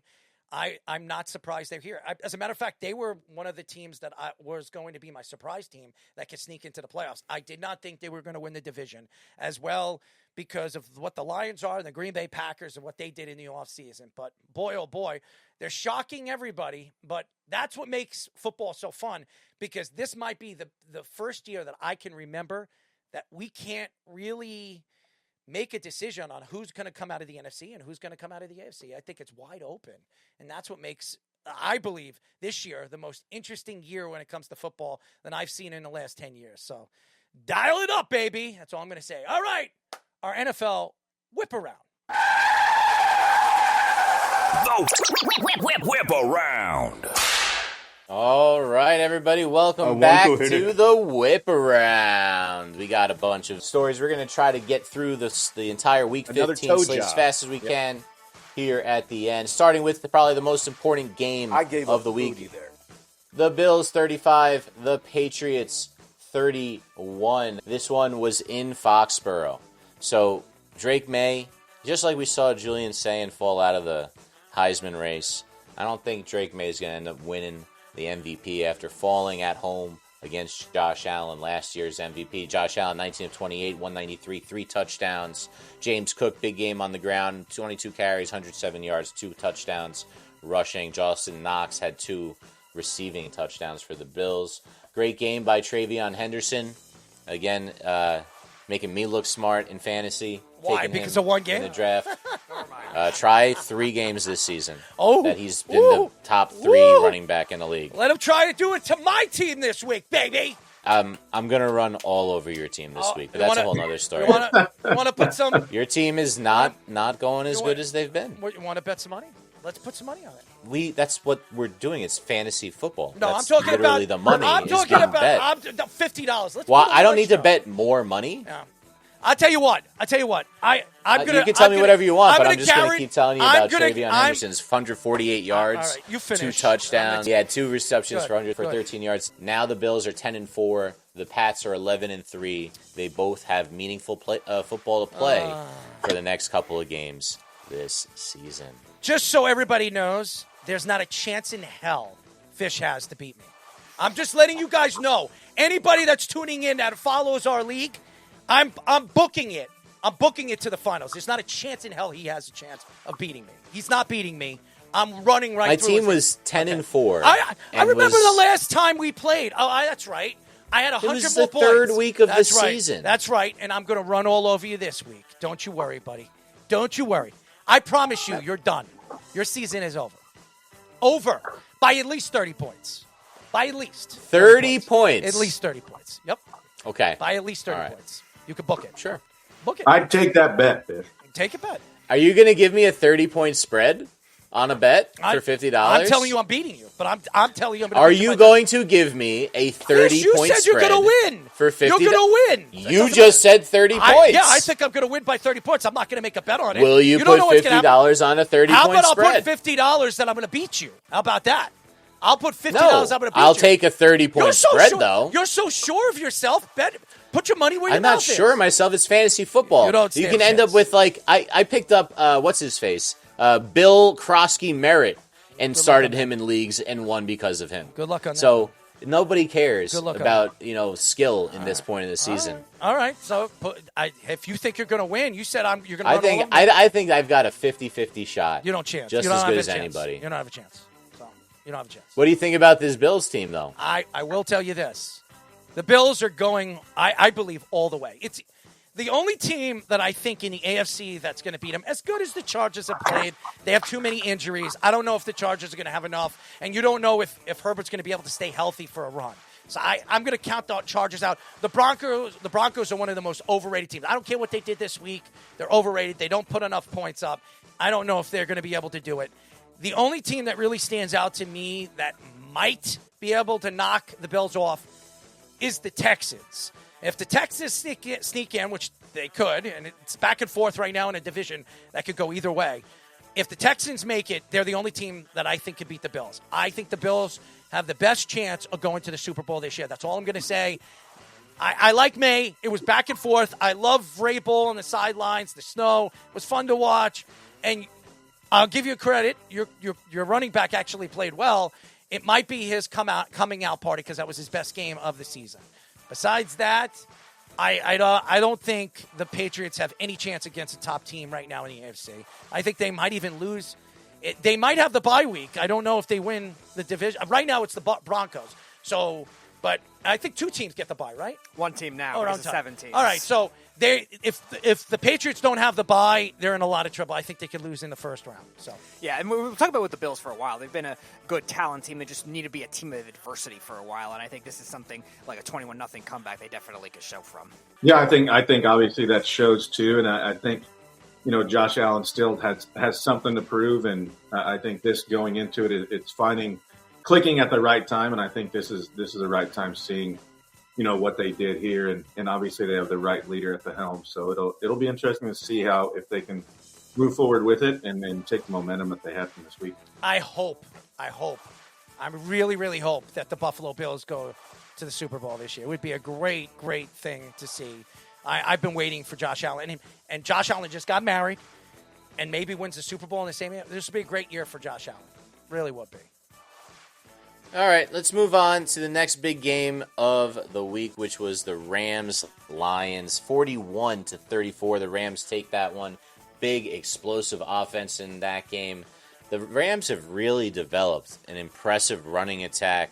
It's a two-headed monster now. Karen Williams is still the lead back, but Blake Corum, if you remember from that Michigan National Championship team, man, is he fun to watch. He has this great little jump cut that he does like on the backside of zone plays and just takes it to the house. He's really impressive. He runs with power. They got 2 of them, and then they got 2 receivers that are as good as anybody in the league, although we saw Devontae Adams kind of pull his hamstring a little bit. They think he might be able to play, but I don't know why they would even try to push it with him. Nakua, 9 catches, 181 yards. For the Lions in a losing effort, big game by Goff, 338, 3 touchdowns. Amon-Ra St. Brown, 13 catches, 164, 2 touchdowns. Jameson Williams, 7 for 134 and a touchdown. No running attack, though, for the Lions at all in this game. 70 yards total, completely out of character for them. It feels like the Rams gave them the type of game plan where they were like, all right, we want you to throw because we don't think we can stop you on the ground, so we're just going to load up the box, dare you to throw. I think we can outscore you. And they did. What do you think about that strategy from the old McVayster? I'm not a McVay fan. I hate his voice.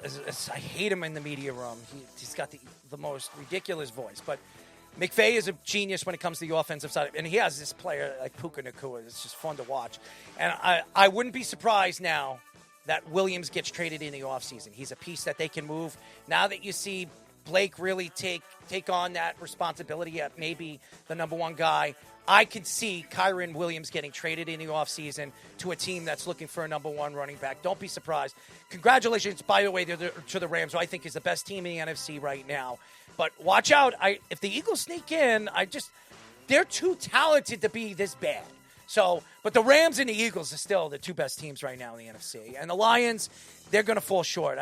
Something tells me they're going to fall short this year. Yeah, they're too decimated right now. And the Rams O-line, Rams run defense, 2 big strengths of theirs that you didn't really expect them to have. The one thing they struggle with is to give them yards after the catch. They have to clean that up. Everything else they did fine. Yeah, I think it's just the Lions have been so Jekyll and Hyde for a team like, that they created and put on the field. It's weird too. Like as they ran the ball in to see what happens, and then just the Rams. I'm a McVay fan. I love his energy. I like what he is. I wish I had that job with the dude that just has to pull him back off the field. Like, what's your job? To make sure he doesn't get penalties and ran over and runs over somebody. So they're fun to watch. And as long as she's using dude wipes and taking care of my 2-hole, I'm good. I don't know if he goes that far since McVay is now married. the So streets maybe in my Vince britches. Vaughn is doing that. So maybe that's not in the job description, but I'm pretty sure he does a lot more. But it's Like a serial killer. And he probably actually eats his string cheese the way he should. Never going but wrong. He probably has a couple screws loose too. That's why he's a great coach. But they're a fun team to watch, and Puka's great. And it's just, I wish I had his hair. His hair is fantastic. I wish I had his wife. Java, by the way, Errol gave his string cheese to me, so I don't know what that makes me now.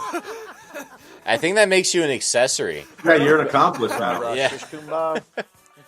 Well, speaking of your Eagles, Errol, we're just going to go through these two games incredibly quickly. Eagles 31, Raiders nothing. I don't think we're going to see these two teams. And then we have the Bears 31, Browns 3. Those two coaches, Pete Carroll and Stefanski. I feel like Stefanski's been trying to get fired. He's like begging to get out of there at this point. And, man, the Raiders are terrible, man. It's really bad. The Eagles right now, their coach is on a hot seat. That's all I'm going to say about that. I've been reading a lot of things. Making the playoffs, they got to make a run. If they don't make a run, I could see them firing their coach at the end of the season. There's stuff going on again in the locker room that players aren't getting along. As far as the Bears are concerned, watch out for the Bears. The way they're playing right now, they could be ultra scary in the NFC if they win the division and make a run in the playoffs. Secondary getting healthy at the right time for the Bears. Eagles, they're still third or fourth in the NFC, but it's a good get right to start, we'll say. Yeah, you guys pretty much hit the nail on it. The Raiders are hard to watch. I got a buddy that's a Raiders fan. I will give Raiders fans credit. They are diehards, whether they're good or bad. Kind of been a pseudo-Eagles fan because Cam Jurgens is my neighbor. He lives right up the street. So you kind of root for, obviously, Nebraska guys, too. But I think you guys are right, too, with the Bears, getting healthy at the right time. And Caleb's maturing and seeing, and we've kind of talked about him a little bit throughout the whole year. We've seen little glimpses and pieces. And if he can put it all together, and I think we've kind of seen a little bit more as the seasons progress. So good for them and being patient and in knowing the talent that he has. By the way, the battle of the worst teams and really the battle of the number ones is 2 weeks from now. The Giants and Vegas. So get ready for it. Whoever wins that game is probably going to get the number one pick. The Giants will win that game. This is what the Giants do every year. It's so important for Mike Kafka to sell out to win that game, so we end up with the third pick instead of the first pick, can't get the value for it, and then we end up taking somebody who wasn't as good as the guy we could have taken if we traded down 6 spots anyway. Well, that's the future. I'm sure we'll cover it later. Speaking of the Giants, let's talk about our New York beloved teams here. The Commanders beat the Giants 29-21, and the Jaguars embarrassed the Jets 48-20, as you said earlier. Steve Wilkes was fired. They didn't let him on the plane, I feel like, after this one. It just a joke of a defense. They gave up something like 83 points in the last 2 games. Stats-wise, that's Mariota beating the Giants. Mariota's fine, I guess. 19 passes. It was the running backs. 96 yards for Bill Krosky, Merritt, and a touchdown. Did see that coming in fantasy. Terry McLaurin always scores touchdowns against the Giants. For the Giants, Wan'Dale Robinson's been good. Tyrone Tracy had 2 touchdowns. Jackson Dart was fine, but Jackson Dart's been evaluated for a concussion error in half of the games he's played in his career. And Kafka, he wasn't Dayball, but there was a point in the game, Speedy, where they called quite a dangerous designed quarterback run that pissed me off very much, that I was like, I thought we weren't doing this anymore. I thought that's why we fired Dayball, but I guess not. Jets stats over here. Trevor Lawrence had the greatest game ever, apparently. 330, 5 touchdowns, 51 rushing yards and a rushing touchdown. 6 total touchdowns for Trevor Lawrence. 3 passing touchdowns to Travis Etienne, which is wild as a running back. I guess you got lucky with that Adonai Mitchell trade with the Colts because he seems to be pretty good. That's good, yeah. So, that was a nice one. You're starting an undrafted rookie. He's playing like an undrafted. Yeah, rookie. and Jeff loves him, and he says, he claims he's a Jet fan, but the Jets should ride or die with Mr. Cook. And by the way, the Knicks are going to win the NBA Cup. Congratulations to the Knicks. That's great. That's something nice to know, that the Knicks might this might be a year for something special this year. We'll see what happens. All right. I'm going to say this for the Giant fans. If the Giants get the number 1 pick, you know where I'm going. Fernando Mendoza. I wouldn't trade out of that pick at all. I'm drafting Fernando Mendoza. I don't trust Jackson Dart is going to stay healthy. Moving forward in his career, these quarterbacks never work out. As far as the Jets are concerned, Aaron Glenn obviously sees the embarrassment of Steve Wilkes. The guy's an absolute debacle. Thank God they got rid of him. A lot of people thought they were going to get rid of him at the end of the season. Just get rid of him. Send him away and tell him to go home and never come back again. That's all I'm going to say about the Jets. Let's rebuild and realize that if we can steal Fernando Mendoza from the Giants, this would be a nice, nice gift for Christmas for me. All right? Or not for Christmas. For next year. It would be a nice birthday present, April 29th, because that's when the draft is going to be. That would be a great birthday present for me as a Jet fan. Fernando Mendoza. 3 days after, we'll be at Yankee Stadium watching the Savannah Bananas. That's right. Yeah, Jets just play everyone young. Let Aaron Glenn experiment with his defense at this point. The Giants figure out how to tackle, for the love of God. It's still been a problem. Mendoza, I'm telling you, Giant fans, Mendoza's not going to tackle for him. No, but I'm telling you right now, brother that's a defensive if player. the Giants win the draft, they draft Mendoza. They'd be stupid. I'm telling you. You know they're not going to. Well, you know what it is. Depends on the GM. Is Shane going to be the one drafting? Yes. If Shane's not there, I His can son. see. Yeah. What happened? What were you saying? No, his son's going to be drafting. Hopefully not. Great. I'm hearing Probably better than him. I'm hearing that Joe Shane might not be there next year. So if that happens, Mendoza could be a possibility. That's all I'm going to say. Your mouth to God's ears on that one. Let's get to the next slate of games here. Thursday game a week ago, Falcons beat the Bucks in a shocker, 29-28. And in one of the more ugly games of the year, the Seahawks hit 6 field goals to beat the Colts and Phillip Rivers, 18-16. Phillip Rivers had his first touchdown pass in 5 years to Josh Downs. Everyone was pretty jacked up about it. He led them on a field goal drive to put them ahead late in the game, only for Darnold to hit JSN a couple of times and get them that field goal to put them up for good in that one. Just some of the stats in that Falcons game, because this one's really crazy. You know, Baker was okay, 277, 2 touchdowns, and a pick. But, man, he really started off the year. We were talking about him as an MVP candidate. Falling off. And he really has fallen off. Mike Evans in 6 catches, 132 yards, hasn't missed a beat. No. Great to see that. But the story of this game was the soon-to-be free agent tight end for the Atlanta Falcons, Kyle Pitts, having the best game of his career by like 3 times better than any game Dude, he's ever he's had. looked good for the last 3 weeks. He's looked good. I know, but he had 11 catches for 166 and 3 touchdowns in this game.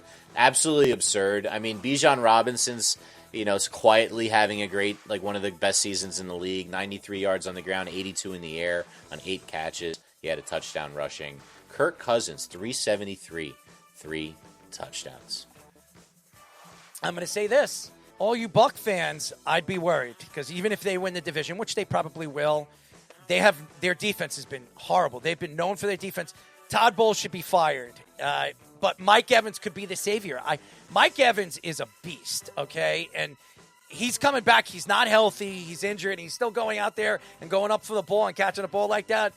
He's unbelievable. The Seahawks, congratulations to Phillip Rivers. I don't care what anybody says. To come back from retirement after 5 years, not play in a professional football game that long, and play, I wouldn't say he played well, but he played decent. You got to give the guy a lot of credit, a lot of credit for what he did. The Colts are done. They're done. Yeah, Phillip Rivers played well enough, but it just don't have enough if the Seahawks stop Jonathan Taylor. Seattle can't run the ball as much as it did either against a good run defense like Indianapolis too. And I agree, the Bucs might win the division, but they look discombobulated. Yeah, you thought, like as we said, Fish, we thought his numbers coming in, Baker, and then all of a sudden, you catch a little derailment, and he hasn't been able to come back. And it was fun to see as us old athletes, and you see a guy like that, like you said, he played okay, nothing great, but one of 6 guys to throw a touchdown over the age of 41 or whatever it was, and good for him. He came out healthy and did something that a lot of people haven't seen. And he was freaking a high school football coach, just slinging it like Uncle Rico at practice, and now he's Oh, I like that, on the Uncle Rico. playing these guys. So it's fun to see. But yeah, it'll be interesting to see how the Bucks play out. I just don't think they're going to have a chance, but they probably will win the division. Todd Bowles is getting fired at the end of the year, no matter what happens. You can book that. You know that he lived to play scout team quarterback in practice against his own players. Like, it was his favorite thing to do. Yeah, I could just see him talking smack to his guys, like, "Oh, you're in cover 3. Why are you making it so easy for me? I'm going to throw it to where you should pick it off, but you're not, and it's going to be a touchdown." And like I guarantee, like kind of like Larry Bird type stuff. That dude was the best. I hope that he can win a game in this comeback, because he pushed his Hall of Fame window back 5 years, Errol. It's crazy. You know, It is kind of crazy to do this. Yeah, let's get into this next slate. Kind of quick one. All blowouts here. 49ers 37, Titans 24, Texans all over the Cardinals 40-20. Just quickly in that Texans one, C.J. Stroud, I mean, he's playing near great. Perfect game. Yeah. 22 of 29, 260, 3 touchdowns. They had a running back named Jawhar Jordan with 15 carries and 101 yards. It was so out of hand, they gave the ball to old Jawhar on that one. Jacoby Brissett's been fine. You know, like, he's been okay. You know, he's been throwing passes, 3 touchdowns, 249. Just they're not winning. It's not a winning player. I think everyone knows that. And that's a terrible team, and Gannon's not going to be long for that one. On the other side, the Titans, Cam Ward's been a little bit better. Tony Pollard over 100 yards. He's still got it, man. Someone's going to make an offer for Tony Pollard, and he's still a good player. Christian McCaffrey, 73 yards and a touchdown. Not a great game by anybody outside of Juwan Jennings, 2 receptions for a touchdown. All right, so let's I want to go quick through these games because I could care less what the statistics are. The 49ers are going to make the playoffs. Don't expect anything from them. And as far as the Texans are concerned, I expect them possibly to win out their games. C.J. Stroud playing like this, and you have a healthy Nico Collins, and you can play defense like this, watch out. That's all I'm going to say. Yeah, Texans' offense definitely shows something. If they win the division, they'll be scary in the playoffs. 49ers in, but ugly. All right, and looks like the echo's back a little bit. We got the Vikings beating the Cowboys Sunday night. The Steelers beating the Dolphins 28-15 on Monday night. And the other one that was real surprising was the Saints beating the Panthers 20-17. Let's quickly go through this. Nobody cares that the Vikings won. The Cowboys are done. The Saints winning that game, they cost themselves because they're going to fall out of the top 5, so good luck to them. And the Steelers beating the Dolphins, what a debacle. The Dolphins, I got to say something about Tagovailoa. Tagovailoa, after the game, went to Aaron Rodgers, and what Aaron Rodgers, whatever he said to Tua, seems to me, he said nothing but good things about Aaron Rodgers, and it speaks volumes of who Aaron Rodgers is on the field when it comes to the players. He said that Tua, he's so happy to have such a gracious person and a superstar player like Aaron Rodgers to give him his opinion and what he feels about him as a player. So that was nice to hear. Yeah, Panthers and Cowboys blew it. Pretty simple as that. And Steelers, yeah, you beat a bad team. A hot team, but a bad team. Let's go to Dial It Up. We interrupt this regularly scheduled hot mix to bring you an important news bulletin. We got a big broadcast to do here. We're about to dial it up. All right, guys, welcome to the Echo version of Dial It Up tonight, where we will go through the lightning round of sports stories. We get the music going for Dial It Up, and we'll get started. All right. There we go. All right, so here it is, first story. On Dial It Up, Errol! The Mets decide to replace the polar bear with Jorge Polanco. They said that he's going to play. Longtime second baseman, third baseman, is going to play first base and DH for them. Obviously, he's getting a little older. The health isn't there. So that would be a way to keep him healthy. And they just lost their power-hitting all-star Silver Slugger first baseman. Doesn't seem like an upgrade to me. Maybe you have some thoughts on it. When you dial it up! All right, so let's make this short and sweet because there's really nothing to say but what an absolute debacle. After losing your best power hitter on your team in the Polar Bear and then losing your best closer and sending him over there to the Dodgers so the Dodgers can win another championship, you make a move and you bring in Jorge Polanco for 2 years and whatever you gave him, $40 million. Jorge Polanco is 32 years old. He's an infielder. You're bringing in another infielder. Yeah, he's got some pop in his bat. Who cares? I honestly think that the Mets are reaching, and they're going to continue reaching because they made a huge mistake not landing their superstar power-hitting first baseman. It's just an absolute debacle. There's nothing I could say about David Stearns that tells me that he's going to keep his job at the end of the season, especially a team that was expected to make a run going into the season. And what's going on with Tarek Skubal? I mean, if you lose two players of that magnitude, don't you think you're going to reach out to Detroit and try to make a deal with for a number one pitcher? None of this stuff makes any sense as far as I'm concerned when it comes to the New York Mets. Polanco's coming off a good year, but he's been very inconsistent in his career, too. And the process of giving all infield money too much, I think doesn't make sense either. Use that money on a pitcher, use that money on a catcher, or something like that. Like, they need much more than infield up right now. And maybe they'll trade McNeil because of this, or Beatty, because right now, one of them's not going to have a spot. It's, Speedy, they're not going to just give away everybody. They got to keep someone at this point, right? Like, McNeil could play outfield, don't you think? Yeah, he's less likely to be traded, but Beatty definitely could be an option because now you're taking his spot, essentially, and Vientos can play first. All right, let's go on to the next story. Let's move on to basketball. Errol, I was wondering if this was the guy you were talking about, one of LeBron's old nemeses. Yes, Dylan Brooks and LeBron have been going at it. They had a couple of games, the Suns versus the Lakers. Brooks was enjoying the fact he was getting the better of LeBron, putting up 30 points. Except a week later, in a game that just happened, LeBron was able to get Dylan Brooks to technical out in a tie game and give them free throws to win the game because Dylan Brooks lost his composure once again. LeBron has not too many antagonists these days. Remember back in the day, it was Stevenson, the guard that always went after him when he was younger. It looks like Dylan Brooks is the guy who's about 10 years younger going after him now. It's fun. That's the place Dylan Brooks is in. I don't know if that's how you see it, though, when you dial it up. Well, obviously, Dylan Brooks don't like anybody. The guy goes out there, a Canadian-born player, and he likes to be the aggressor. When you know that you and Draymond Green don't like each other and you're battling off on the basketball court just as much as you're battling out on podcasts and social media, there's something wrong with Dylan Brooks. Dylan Brooks is mentally unstable. There's something going on in that guy's brain that there's no controlling him. There's no comparing him to any player I could remember. Ron Artest just exploded. He doesn't really do the things that Dylan Brooks does. He doesn't speak. He just goes after people over the years when I watched Meta World Peace play.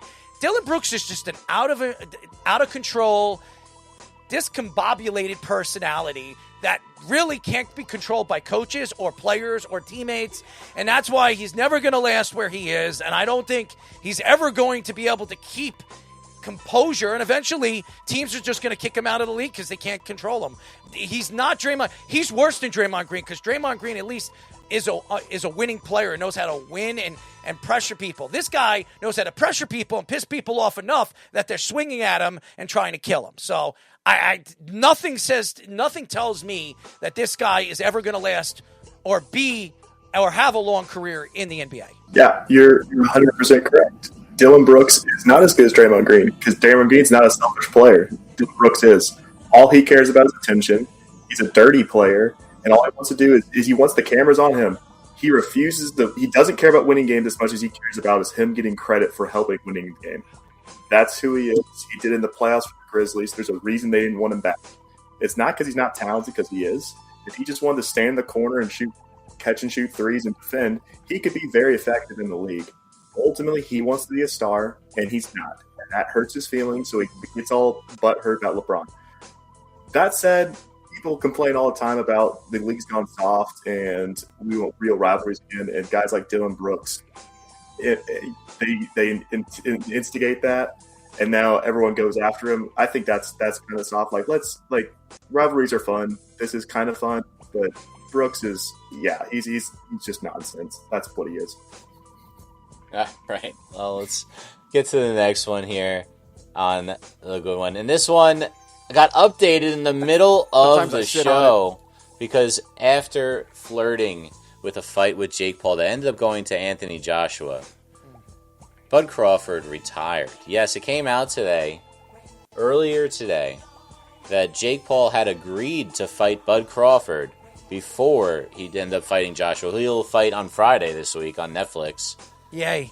But Bud Crawford decided that if the only guy who wants to fight me is Jake Paul, it's time to hang it up. I have nothing left to prove. I certainly don't have anything to prove to Jake Paul, and I think it's time to retire. Good for him. How do you feel about Jake Paul here and, of course, Bud Crawford? Dial it up! All right, so Bud Crawford retires today. I expect him to come back in the very near future. I don't think Bud's done. I think he will fight at least one more, maybe two more times. But right now, there's nobody else. There's nothing else to prove. You beat Canelo Alvarez. You're the best pound-for-pound fighter right now in the world. So I think in his mind, he's like, you know what? I don't need to fight anymore. I made my money off that Canelo fight. I could ride off into the sunset. Bud is a fighter. He's a brawler. I expect Bud to absolutely fight in 2026 at the end of the year. He's going to fight again. Now, as far as the fact that he would have fought Jake Paul, that could still happen. I mean, money talks. And if Bud makes $40, $50 million off that fight, you don't think he's going to come out of retirement and fight Jake Paul? Absolutely will. Bud's never made that kind of money. Even in the Canelo fight, I think he only made $30 million. If Bud can win $50, $60 million off of Jake Paul, he'll come out of retirement. As far as the Jake Paul-Anthony Joshua fight, what a debacle. If Anthony Joshua doesn't knock him out in the first round, he's getting paid off to take this fight as far as he possibly can. There's no way Jake Paul has a chance against Anthony Joshua. He's bigger, he's stronger, he's a way better boxer, and the guy is a champion. Jake Paul is a champion of Twinkies. He can shove it up his ass. That's as far as he's going to go, as far as I'm concerned. But congratulations to Bud Crawford. If he never fights again, he is the best pound-for-pound fighter of this era. I don't think you can argue that now. After what he did to Canelo Alvarez, just completely dominated. I have never seen a guy in Canelo Alvarez's career, even when Canelo was young and he fought Mayweather, where I've seen him get dominated like this before. I think Bud is the best fighter pound for pound in the last 10 years. It's not even an argument. Yeah, it wasn't surprising. Bud, too, and now I'm echoing.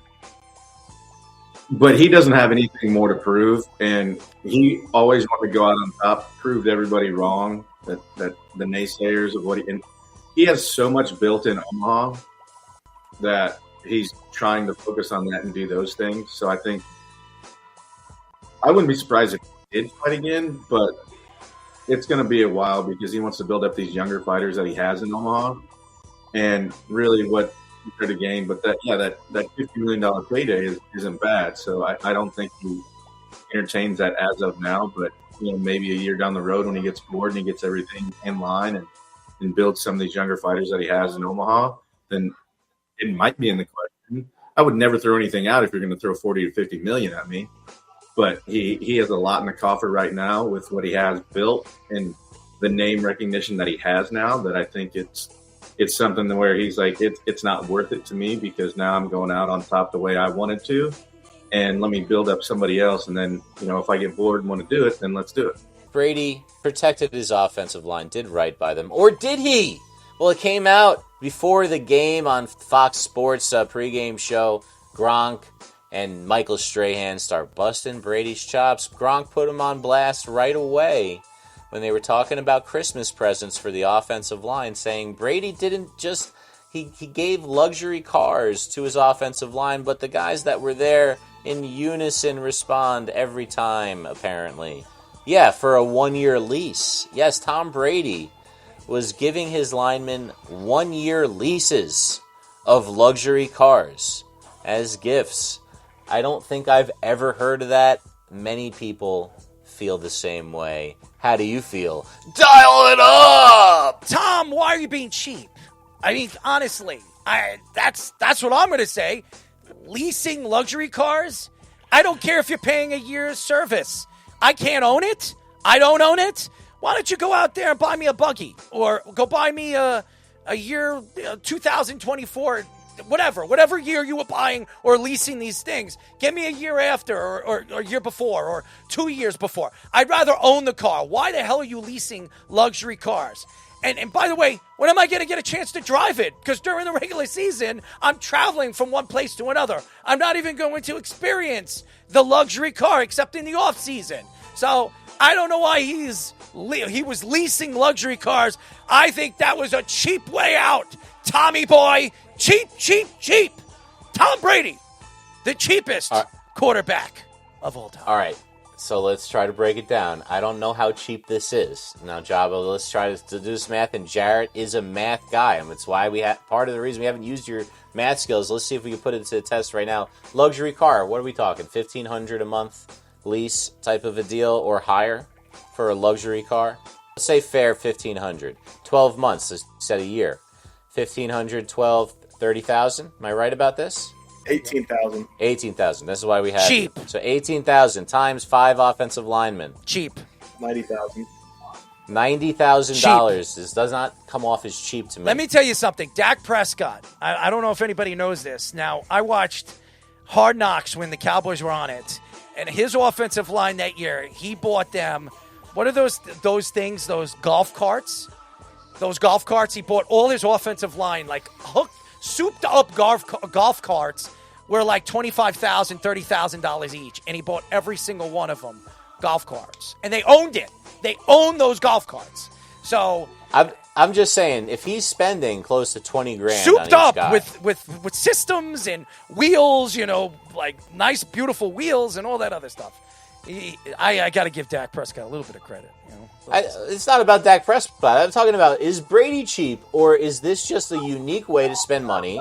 Because honestly, are you going to just keep the luxury car? He's not giving it to you for you to hold on to it like a collector's item. He wants you driving it around.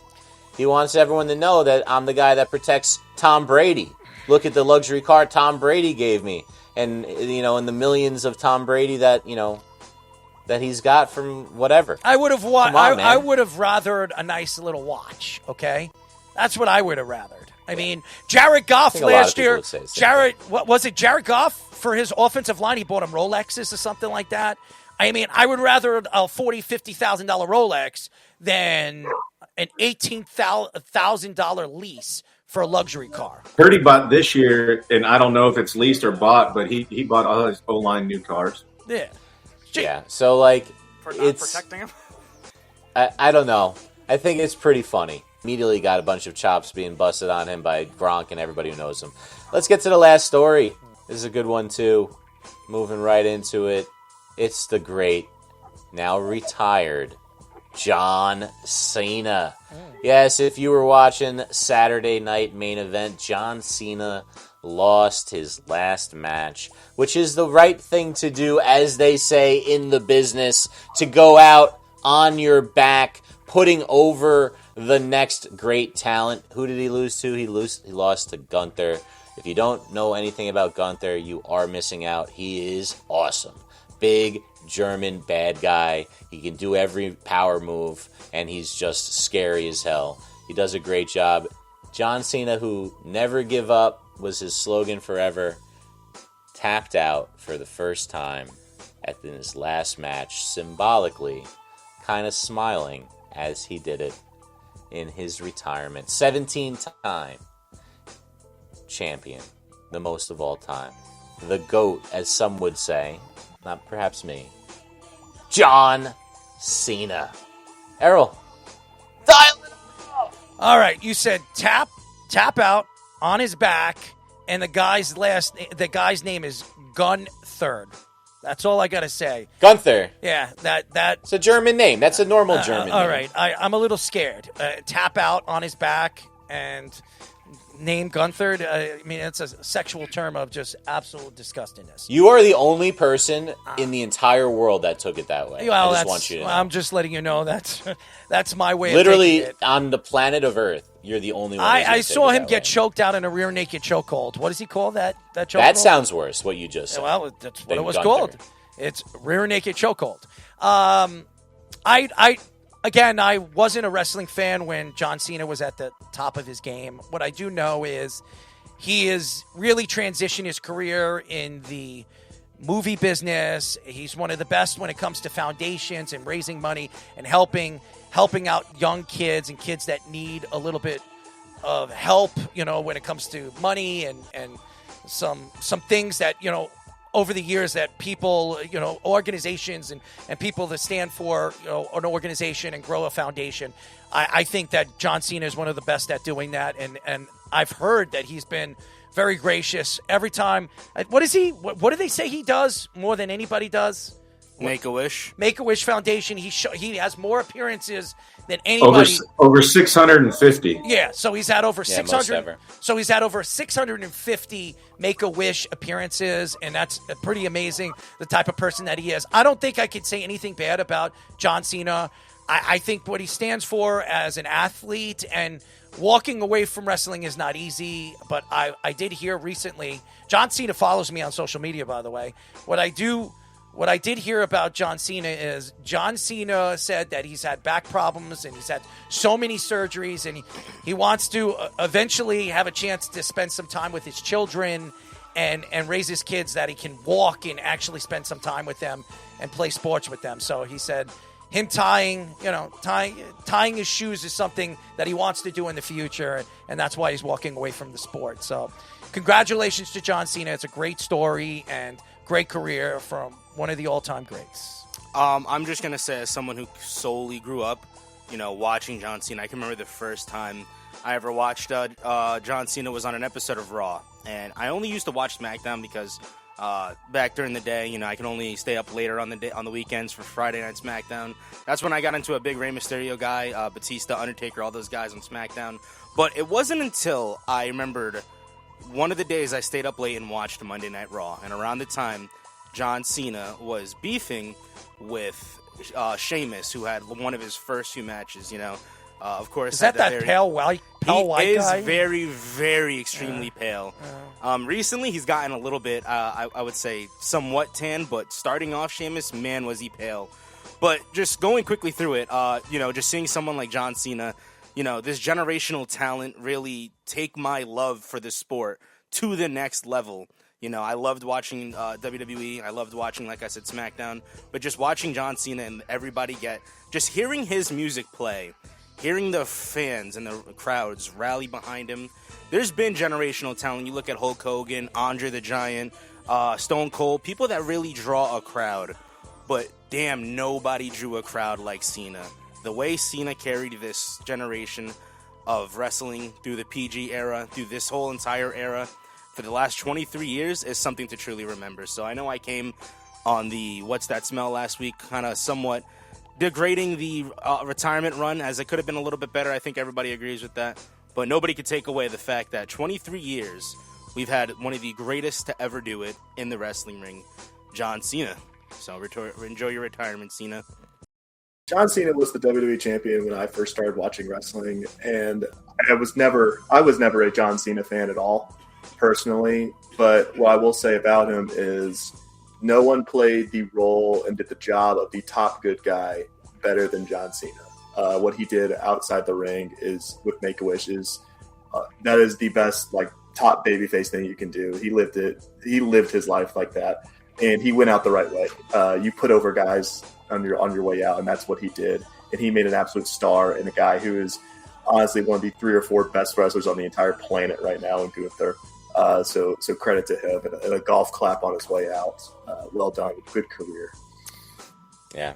So enjoy the next generation of Gunther maniacs running wild, Errol. Please, Gunther. congratulations to John Cena. All the stories that I've read about him. I know Nick Singh, who works with him, and has done a lot of things for Make-A-Wish Foundation, and I've heard that this guy is one of the most gracious people when it comes to signing autographs and spending time with children. That, to me, stands out why John Cena is special and why people have to understand that you can consider him one of the greatest of all times, because Hulk Hogan never did that. And I'm a Hulk Hogan fan. And Macho Man never did that. And all the great guys, Ricky Steamboat did. But there are ex-great wrestlers that really never really put the time in the children, and this man did. So I got to give my love to John Cena and what he's done for the wrestling world and everything that he's done for the children out there that look up to him and he stands for as a hero to them. So congratulations to a great career. And I expect to see John Cena in a lot of movies and all the other stuff that we usually see him in. I watched recently, Ricky Stenicki. Has anybody seen Ricky Stenicki? Yeah, I loved it. That movie. He's good, man. It was great. He's funny. If anybody, have you seen Peacemaker, his show? Yes. If nobody's seen the comedy movie Ricky Stenicki, go check it out. It is a very, very funny movie, and he's in it. He stars in it. It's great. So it's fantastic. So I like some of the movies he's in, and I don't think he's The Rock, but he's to me, when it comes to the other wrestler that you want to compare to the next superstar in movies that really, I wouldn't say come close to The Rock, but is right there with him, it's him. Anyways, thank you to all the fans that tune into us every single week on Apple and Spotify. We've been in the top 200 really over the last month and a half. We really appreciate all the fans. Top 150 recently. Top Errol. 150. Top 150. Yeah, I'm sorry, top 150. So thank you to all the fans that are tuning in, listening to us, downloading our show, and just really listening to the takes. And we appreciate you guys. All the YouTube fans, sorry about YouTube tonight. I know another friend that listens to our audio link that says there was no echo, there was no nothing. So shout out to all the fans that on YouTube that have dealt with the problems that we've had today. We really appreciate you guys. TikTok, Instagram, Facebook, Worldwide Sports Radio Network, and Jabba in the Mouth on all the platforms. We really appreciate you guys. We will be back on Thursday, not Wednesdays. So moving forward, we will be live on Mondays and Thursdays. Moving forward, going into the new year. So we spread out the shows and we get all the content out. Speedy, who do we have on? I believe Jabba has our guest for Thursday. There you go. Who do we have? We got B-Hoke. There you go. So we got Brian Hoke coming on the show. He was out there at the winter meetings. What do the Yankees do? Are the Yankees making moves? Is it going to happen? Are they going to sign Cody Bellinger? Are they going to sign the Japanese pitcher that everybody keeps saying the Yankees are favored to get? Where did the Yankees go? Because Hal Steinbrenner bitching and moaning. How you make enough money? I buy hats every single week, and I'm giving you guys money. Stop bitching and moaning about spending money. Go out there and spend some money. Mucho dinero. That's all I'm going to say about that. Thank you to the fans. We'll see you on Thursday. Good night. It's the Worldwide Sports Radio Network.